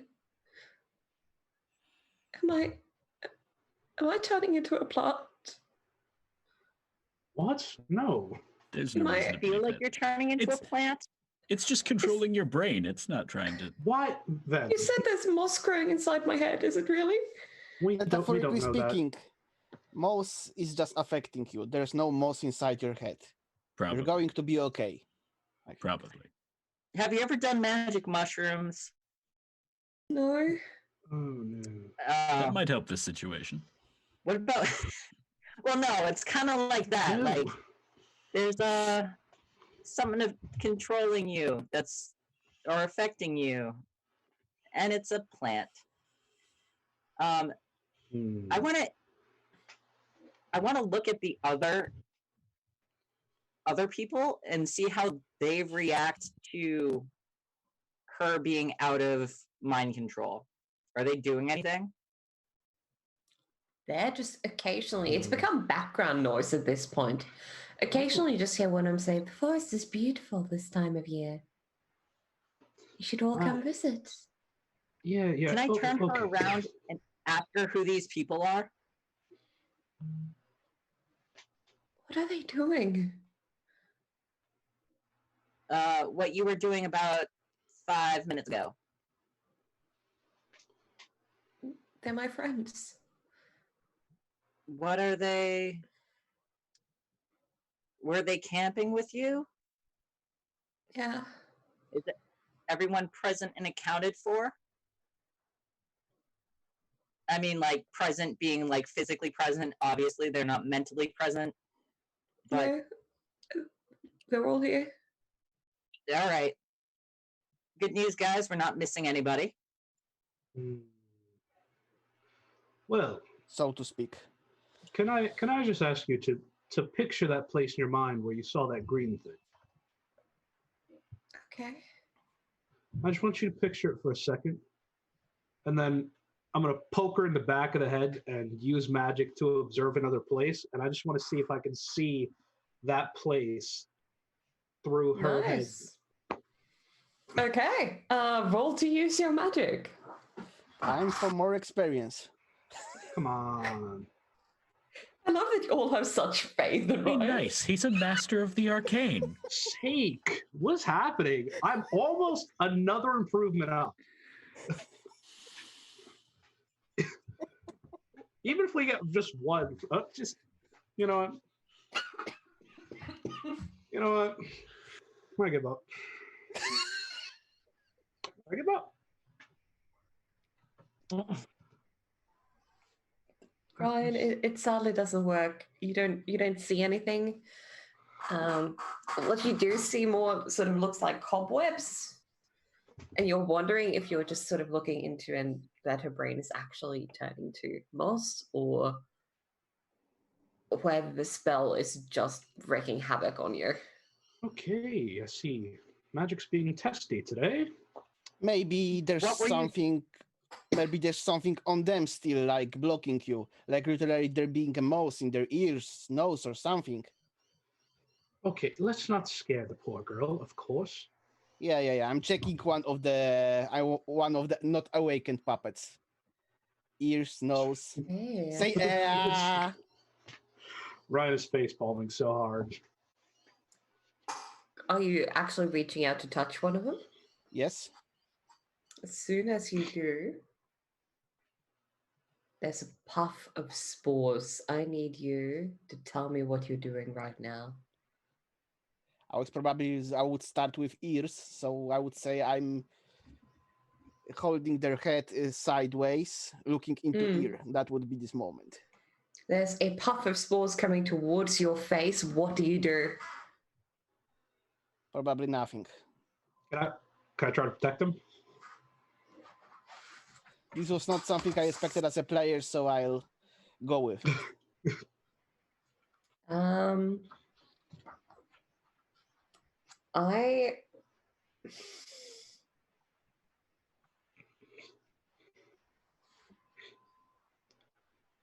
You can roll to try to protect him.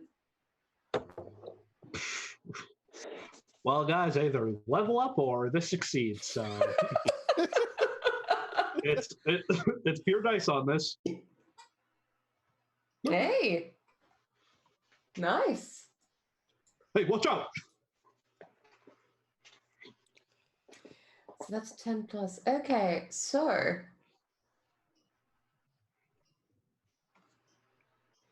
you managed to push Glenn out of the way. I tumble pushed by Ryan. Oh, thanks. And you get to choose one extra effect. Okay. Oh. I don't think this is gonna harm me in the traditional sense.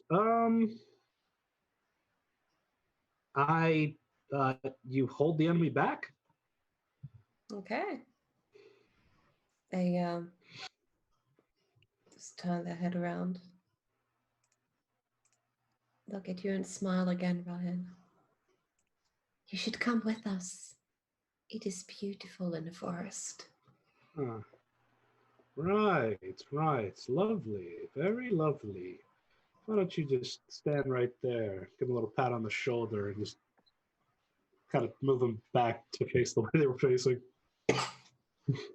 Okay. I'm gonna back up. Gotta be careful, man. Can I roll to investigate a mystery? What are you trying to do? Like, what are you doing? I'm trying to we've identified that there are spores. I kind of want to know why or what happened so that they're not affecting Jenna anymore. Like, tell me how you're investigating it. So I've dropped my headset again. I need to glue this freaking thing together at this point. Can't hear any of you.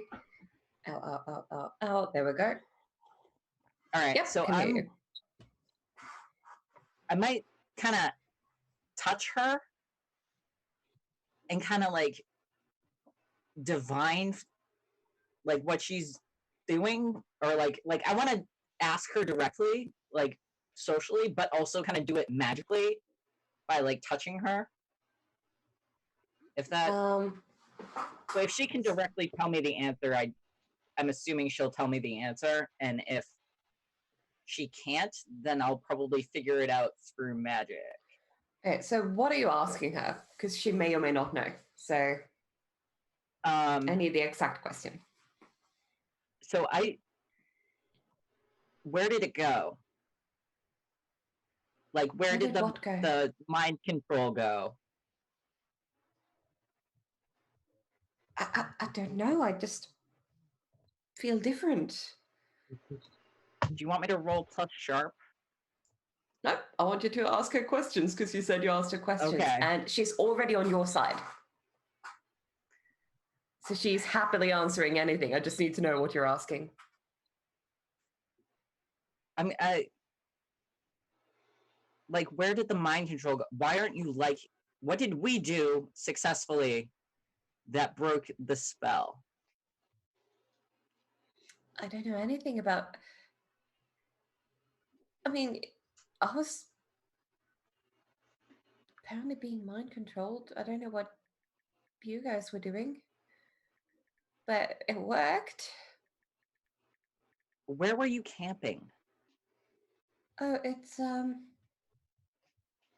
an hour's walk.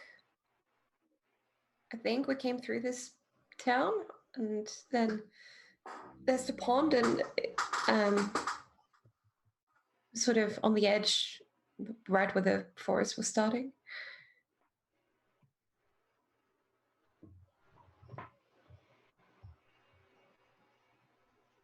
I feel like we need to investigate beyond this.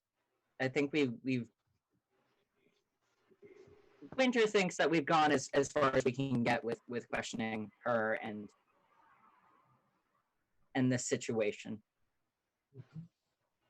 Then Genda thinks we should get a giant spray canister of weed killer and go into the forest.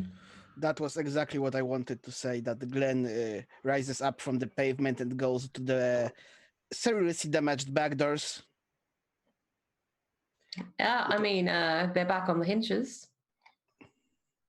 Winter, did you lock that door?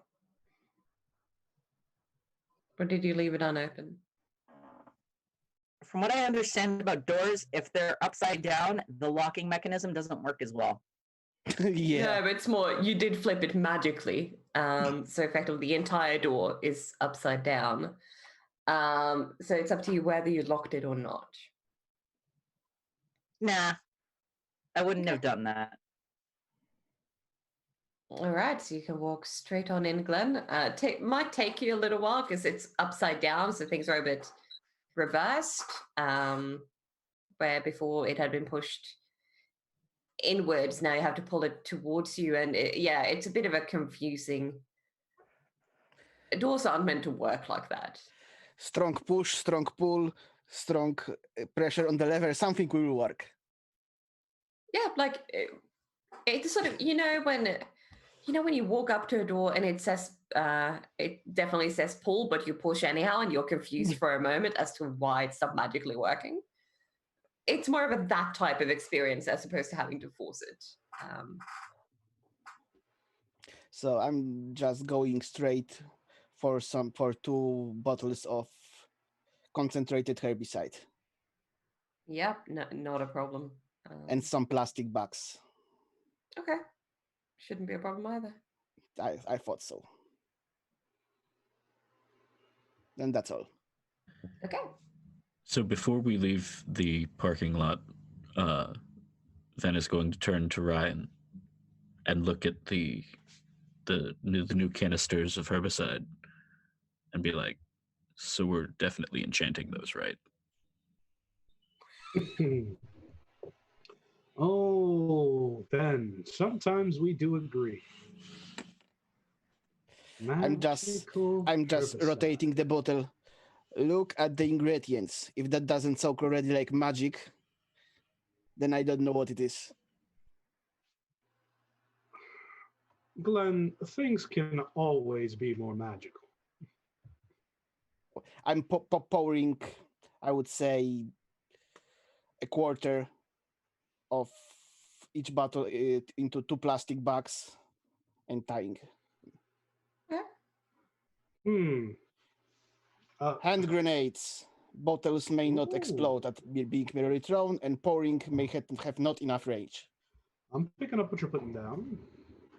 Very nice, very nice. How do you want to do this, Ben? The door is open to the hardware store, so if you want to try different things, you can just go in and pick some more up. How would you like to do this, Ben? How are we going to dispense the herbicide?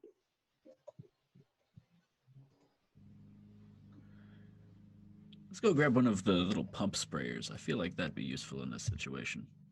Ah, yes. Load it up. I matter. Not enough range, not enough volume. Oh, give me a minute.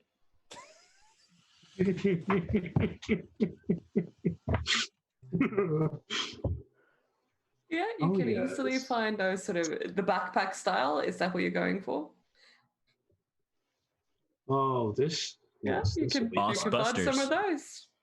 I was just going to say, this is like the most low budget version of the Ghostbusters ever.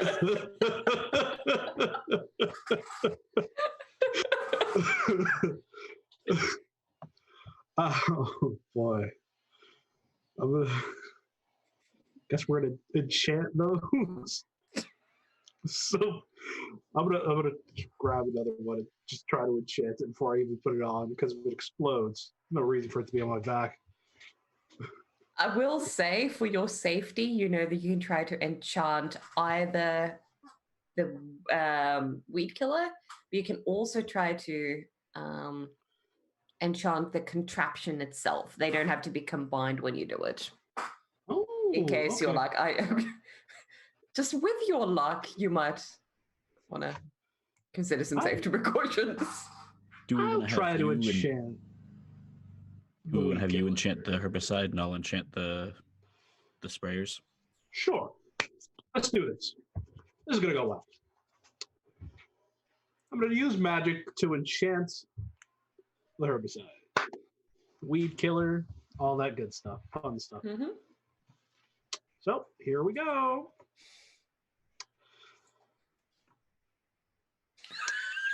Hey guys, that's my second improvement. I just want to say, this is my second improvement. Session's not even over yet. I can still get more. Wow.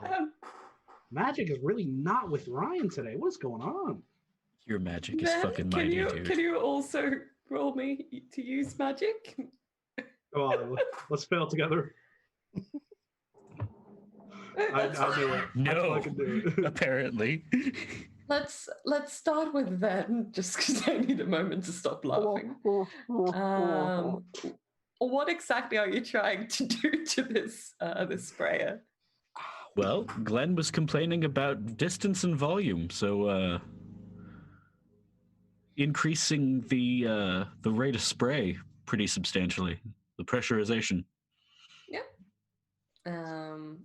Yeah, so effectively that will give you the equivalent of +1 harm and plus magic, I would say, to this item. And you have a feeling that it's actually going to be very efficient in how it uses the weed killer you put in it. So it's going to last a bit longer than you thought it would. Meanwhile, Ryan, what were you trying to do? So I'm just trying to make it more potent. So I feel like it's he's holding on to it. He's pumping in magic, and it's just too much. It's supposed to be a little bit more careful, and it just.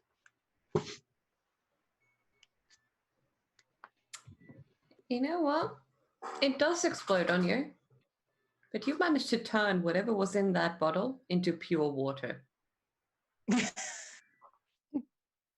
Wow. Okay. Not what I was going for, but still useful. Still useful. I can now. Wow, I can make fresh water. That's okay. I'm gonna keep that in the back pocket. Something always to be learned from magic. It's what I've learned over these years. Then just blinks. I jump towards Ryan to actually start searching for the bottle of water to pour on him to wash the herbicide because it's a dangerous thing. And actually, I notice that it has no smell. What? It's just, he's effectively spilled a bit of water on himself. Now, What the hell? now, me and Ben were trying to make 2 of these. So I hate to ask, but must I roll again? And must Ven roll again? I've got my improvement for the episode, guys. You can choose to try with a second item. Well, in the hopes of not being upstaged. However, keep in mind that you now know that you have a feeling you got quite lucky in how this went wrong. Could have turned into water, could have turned into fire. If the bottle had exploded, it's weed killer can be dangerous. Yep, burn your eyes.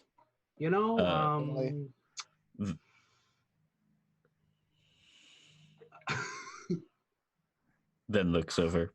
Do you want some help, buddy? No. No, I need no help. I need no help. Here we go.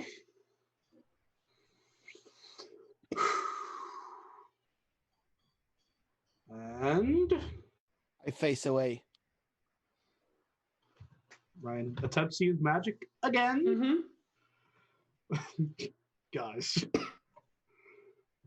Okay. 12. Ryan, it's been a rough day with your magic. This time, however, what do you want the weed killer to do? So, how do I put this? I just want to make it more potent, more, I guess, damaging to weeds? I don't. Yeah, I mean, you can definitely make it more harmful to weed. I've done it. A miracle weed killer. This is the only one we're ranking, by the way. You can have it.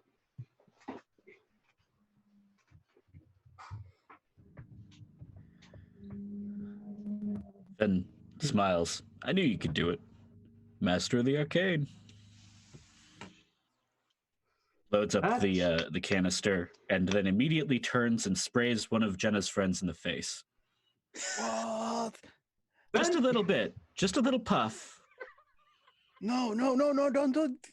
If I yell, don't do it. I don't know if I'm on time. Are you trying to stop them? I think I Oh would. my god. I think Can I would. you Yes. roll to act under pressure Oh in my that case? God. That would be cool. Gotta right? see if it breaks the enchantment. That would be And cool. Why? Why that? Gotta see if it breaks the enchantment. This is so good. I love this. This is perfect. So that Cool. is your cool. Right. Rolling. Is it 9. 9? Hey. So you can choose take some of effectively. If you do intervene, you have a feeling you might get some weed killer sprayed on you. Maybe, but they are innocent kids. So All right. I'm going. I mean, it's in my character to go full in such situations like this. All right. So what does happen is that you do manage to stop Ben from spraying weed killer in the face of this teenager. But as you do, a nozzle sort of turns towards you, and to the side of your face, you do feel it hitting you and burning. You take 2 points of harm, and this is going to keep hurting you. Yep, This I'm is going very, very potent, twice enhanced weed killer. searching for water. There are probably some bottles by the end. And this As is Ven painful. starts looking for something to kill the reaction, and I'll use preparedness if I have to. Yeah, I'd recommend go with your We need to preparedness. teach you about if you magic. magically have something here, because it's going to keep burning away. Oh boy. Oh boy.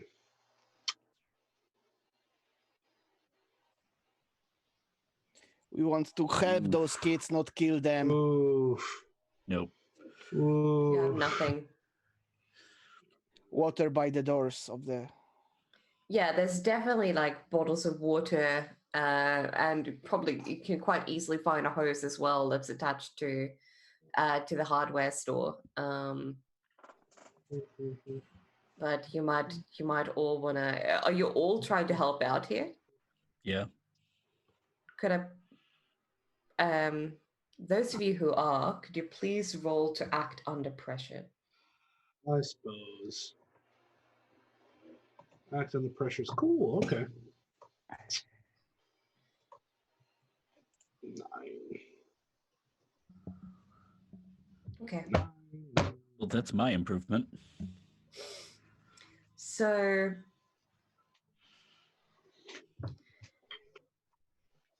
Kat, you do find, having been around the back before, you remember that there is a hose there, and you reckon it's just a matter of turning it on. However, a thought crosses your mind that if this gets on the moss or these people, that might accelerate growth.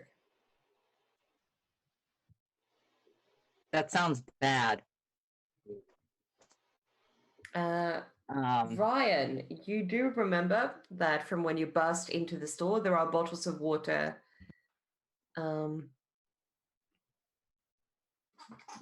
in a cooling unit inside. I'm here, Glenn. I'm So going by following the voice. So you have thankfully not gotten it in both of your eyes. It's on one side of your face. I'm ripping open water bottles, and as soon as he appears, I just splash two in his face. I'm gonna go to the office and find their first aid kit. Excellent. I think so while these guys were in the hardware store, I was kind of like talking to Jenna, like, Hey. Jenna is horrified. She's just sort of seen effectively one of you attack one of your own, and that looks pretty gnarly. Like this is sort of the equivalent of an acid burn. Yeah. So at this point, I'm like, right before that happens, I'm probably talking her up, like, so, how old are you? And then I see all that happen, and I bolt around back to grab the hose.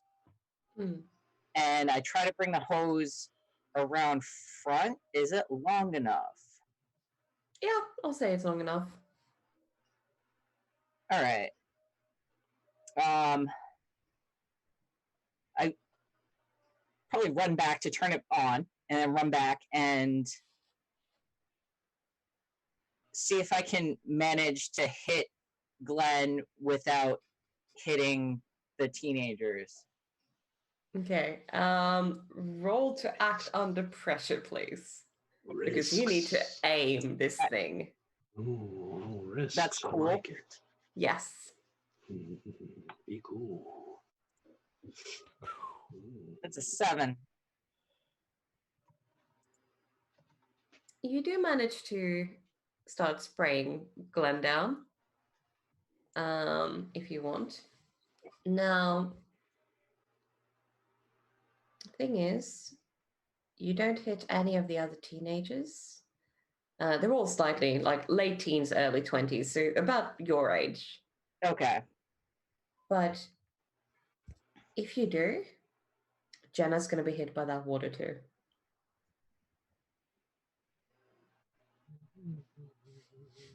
So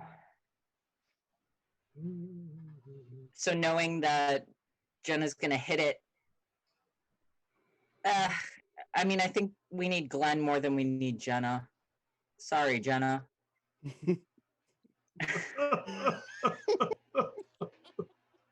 Okay. We'll fix it. So cold. You're gonna kill these teenagers. She's not gonna die though, right? For a moment, there's a look of absolute horror on her face as you see the water sink into her skin. And then the look goes away. Her face is completely blank. And she looks at you, Winter, tilts her head, and smiles. The forest is beautiful this time of year. So, you're busy on Friday, or? You should come with me to the forest. All right, we will come with you, right? I love that Glenn is just sort of being sprayed down while you're having this conversation. I need some moss to burn. To burn some moss, whatever. Ah. And so, also, in case anyone didn't see the message, there is now a D4 added to the cast pool and one to my pool as well. Oh, Given how you all keep rolling, I don't think I'll need it, Far but you too might. late. Far too Okay, late. so let's assume I got sprayed down and off, and the stuff off me. Yeah, so Glenn, from being drenched in the water, you are no longer taking active harm. However, you did take those 2 points of harm before. Then you do find a first aid kit. It's nothing fantastic, but you reckon at the very best you can sort of, put some coverings on it to prevent things from getting in the wound, decrease, the risk of infection, and make it a bit less painful. Hey, I'm Hey, going to be Glenn. buying. sorry, go ahead. I'm going to be buying an infirmary off that improvement. Oh boy. Hey, Glenn, I can try to heal you with magic. Ven's eyes get very wide. Um, um, maybe after the job. All you got to do is trust me. We need you at your A game. Yes. Uh, I feel like there's a difference between field surgery and proper environment for that. Well, this is neither of those things. This is magic. That's much more effective. Uh, and that's the crucial point for Glenn in his life. I mean, Ryan already has earned some of my trust, and Ryan has already lost some of my trust.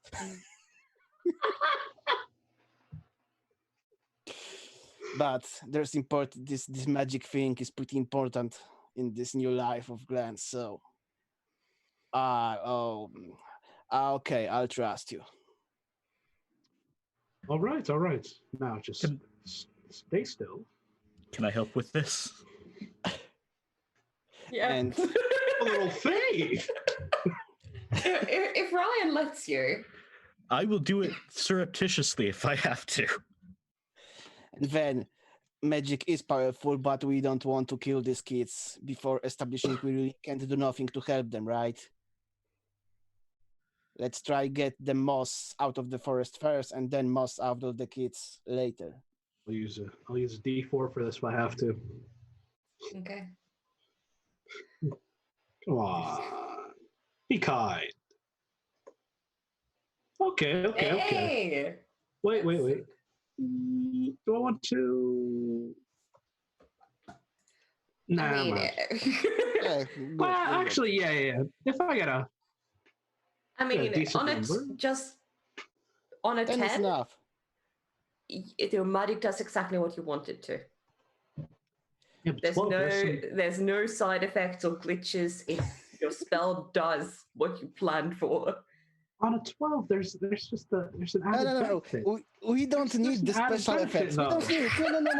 We don't need it. What? The keeper's got to give it to you. It's not me.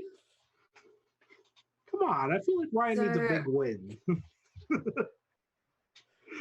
It's All right, up to all of you if you do want to use the D4 here. However, it. you can also just heal one harm off of Fine. Glenn's face. I'll leave it. All right. Glenn, you do actually feel a bit better. It hurts less, and you can feel that some of that flesh that was starting to get eaten away is growing back. It's all about trust. It's all about trust out here. That's all I'm saying. Okay. These kids are not leaving this parking lot anyway. Wrap me up and let's kill that moss. In the forest, not in the kids.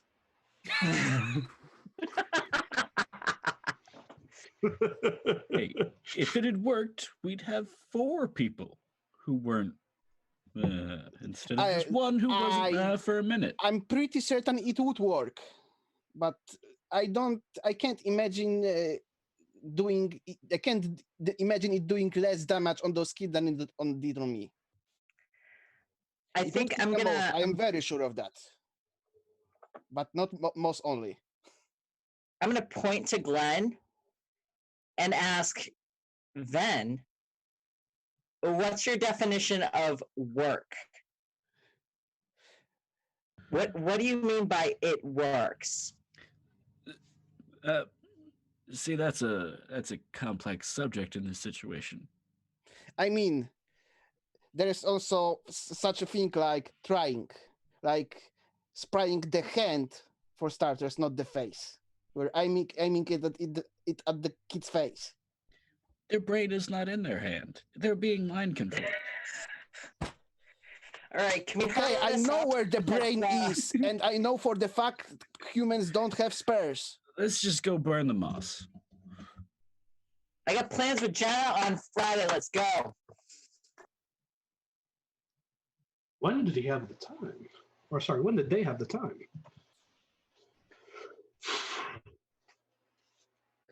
What are you all doing? I'm leading the party to the forest before we do anything any more damage to anything or anyone. To the woods, yes.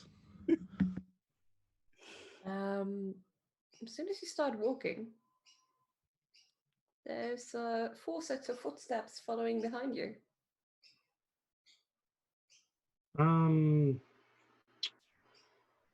Well, I fine. s- oh, go for it. No, sorry, that was all I was saying. So I start whistling the theme for the bridge over River Kwai.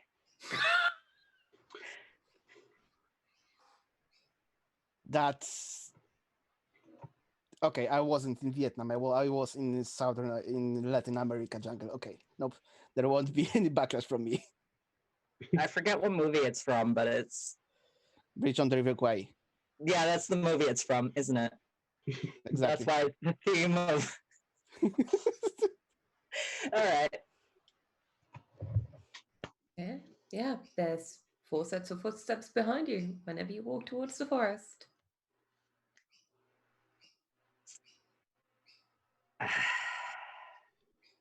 Should we let Actually- them lead the way, or I don't think they'll let us. Let them lead the way. Actually, the thing I'm worried about is this moss thing getting a jump on us. I can't believe I'm saying this, but is there some of magic that would make us being the one with the element of surprise here? Or warn us or make us more stealthy? I bet that hardware store had some like face masks and safety equipment.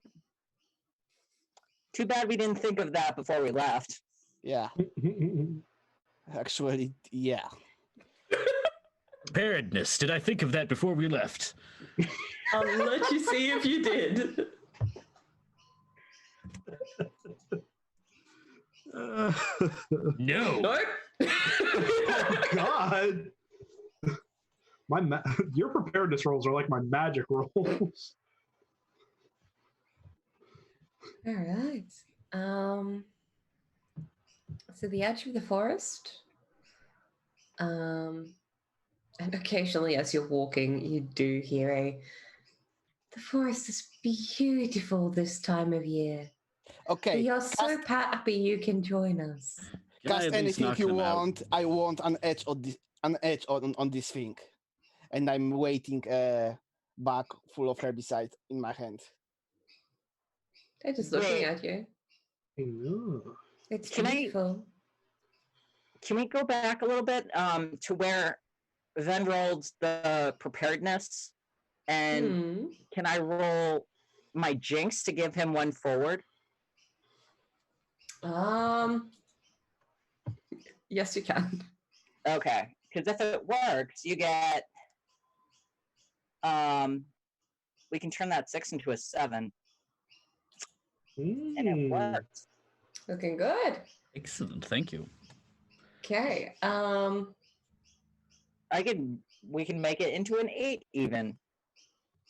You can Or, hold 'cause I a hold 1 2. with a jinx. On a Sorry, did you? How 10. much did you roll? Was it a Yeah. 10? It was a 10.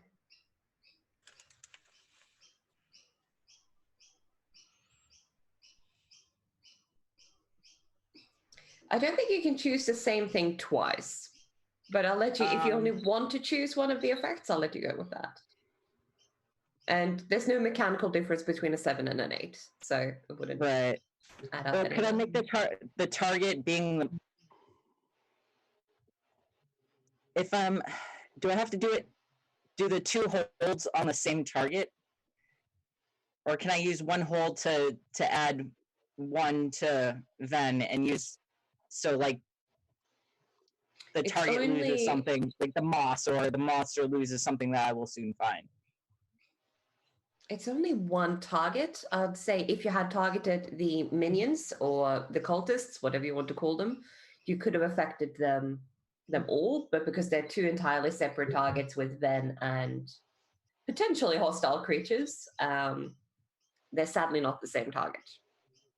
Okay. So how about the target finds something you left for them, Absolutely. like What protective do you want to equipment? have left? Yeah, you can definitely have. What I think this might look like is that before you even reached like, it's only about 2 minutes before Van goes, hang on. Got an idea. So you do need to go back to get it, but it's a brief walk. And Okay. when you do get there, you see that Winter has effectively laid out a set of protective equipment in the shape of like safety goggles and one of those face masks for every person. Why Winter didn't choose to bring these items are a bit of a mystery, but perhaps it is to teach you a lesson. Things get lost in the heat of the moment. Yeah. So you do get one set of safety goggles and a breathing mask, just a sort of basic that you would have to protect against dust. Is there anything else you want to grab while you're here? Actually, it's a hardware store. I want to grab one of the weed incinerator kits, the little dragon's breath kits. Ooh. Do you know what I'm talking about? It's ringing a bell. Yes. It's like a giant headed blowtorch that you just walk Yeah, around with. it's a bit like it's a mix between a sprayer and a blowtorch kind of thing, right? Yeah, I'm getting Yeah. one of those. Okay, no problem. So Since the weed yeah. killer is of dubious use. I mean, it was very efficient. It's just that you sprayed your friend in the Glenn. face. Where is the dubious element in this? So you should just have said Glenn on fire instead. It would have worked great. But yeah, you can bring one of those. No problem at all. Okay, so eventually you do make your way to the end of the forest, it seems. Is there anything you want to do during the walk from point A to point B?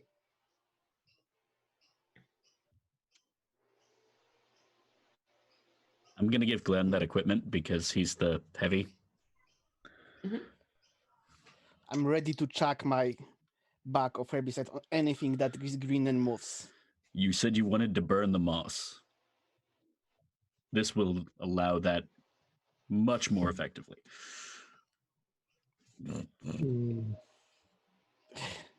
Okay. What's it has like 4 feet of 4 feet of range, right? I wouldn't say it's 4 feet, 2 to 3, more like, I think. You could probably get away with. Okay, let's consider it a melee weapon. And I'm holding Yeah, it in it's my left close hand. range, is my point. I will be chucking. I will give all of you just a sort of heads up that herb is like weed killer is often flammable. Just as a general. It's a twofer. Yeah. That's something we do. Just before you try anything. All right. So, I'm trying. Can I investigate mystery to search for any tracks? yeah, so you I can could search for get- tracks. So again, just a reminder of how rules work Yeah, because okay, it's my come up bad. a few times. Is explain what you're doing because it might mean that sometimes the answer is that you do investigate a mystery, but it might also sometimes be read a bad situation depending on how you approach it. So describe to me what it is, and I'll tell you which of the options is the best option for rolling. So how are you trying to get more information? They said they were camping, so I would search for a path to a camping spot, so Yeah. we know where to go. It's actually pretty easy. There seems to be a few open trails, as you often have in forests like these, that are relatively easy to follow. In order to see if you can find the exact one, though, I think this is more close to trying to read a bad situation. So I'd need you to roll me your plus sharp.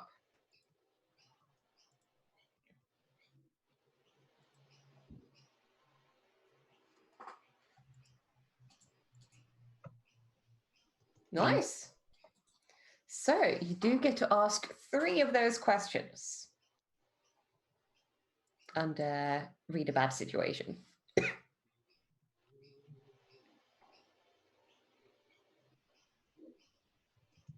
Oh, that would be easy. What's my best way in?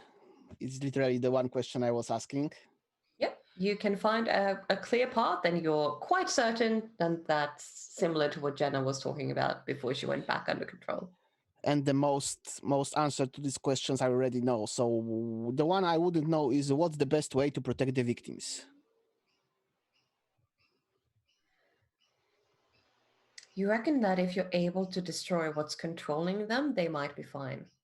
Nice. However, if whatever's inside them now, like at the moment, they are one with what's being controlled. So if you burn them, they're gonna burn. So they will still suffer physical harm. So we need to keep them isolated from the monster of the week, let's say. And third question, are there any dangers we haven't noticed? That's a good one to go always. Yes. Oh. Now, the reason I leave you hanging there is because we are coming up to the end of the episode. Oh. So, starting with the very first, as soon as we tune back in, you're going to find out exactly what it is that you just noticed. So, because it is the end of today's session, I would love to hear from everyone. What was your favorite part of today's session? What are you doing next? And if there's something you want to share with the group. This time, let's start with Akinar and work our way around. Oh. I actually suffer from the too much of a choice here because I have everything to choose from as my as my favorite moment, and I have no idea what to choose. But I will go with parse rolls. I like that category. There's literally a fate at work here. All right, so You will find me here tomorrow. perfect. Doing what? Well, playing game.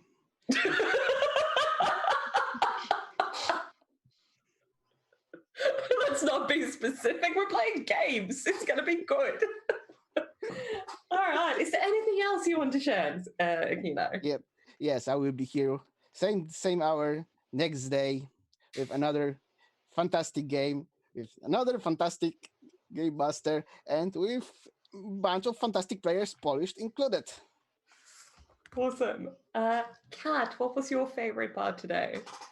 I like. Am I? Yeah. Okay. I like that Winter has a date. Potentially. You did ask her under mind control, though. Whether she heard you or agreed is up for debate. It's a potential possibility. It's a potential one. Who knows if things go well? Out there and trying, and that's Absolutely. what matters. And so the next time you're gonna see me is I'm on Monday nights. I think it's 7 Mountain Time. And we're doing D&D. We didn't get to do it last week, but we're going to have a spooky ghost thing D&D that we're pretty excited about. And that's it. Awesome. Eshi, sorry, I keep forgetting who has what real name versus their character name. Eshi, what was your favorite part? It's a hard choice. I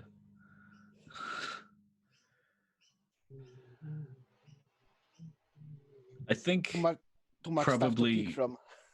right. I think the failed enchanting of the herbicide was the cherry on top. That was a perfect culmination of failures. You'll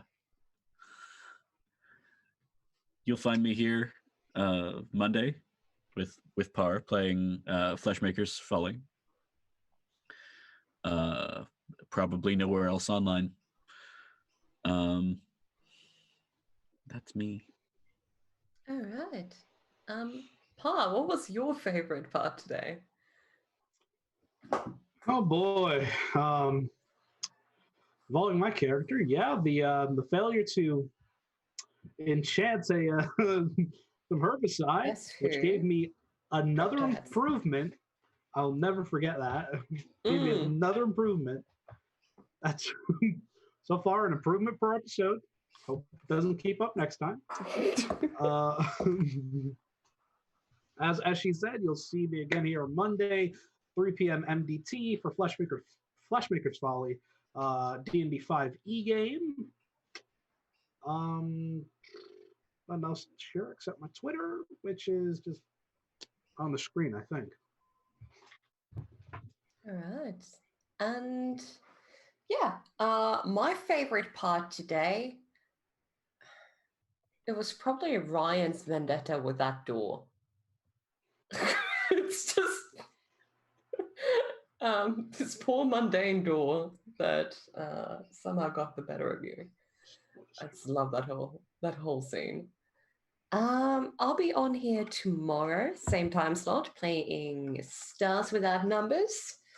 And I'm playing a character called Autumn, and she's effectively a sentient birch tree. So I've got that to look forward to. And beyond that, you can find me as Polished Cryptid both on Twitch and Twitter. I do a lot of things on there. So yeah, thank you all so much for playing with us today. Thanks to Chad for joining. Thanks to my castmates. And Raven, I'll hand it over to you right now. And we will see you shortly.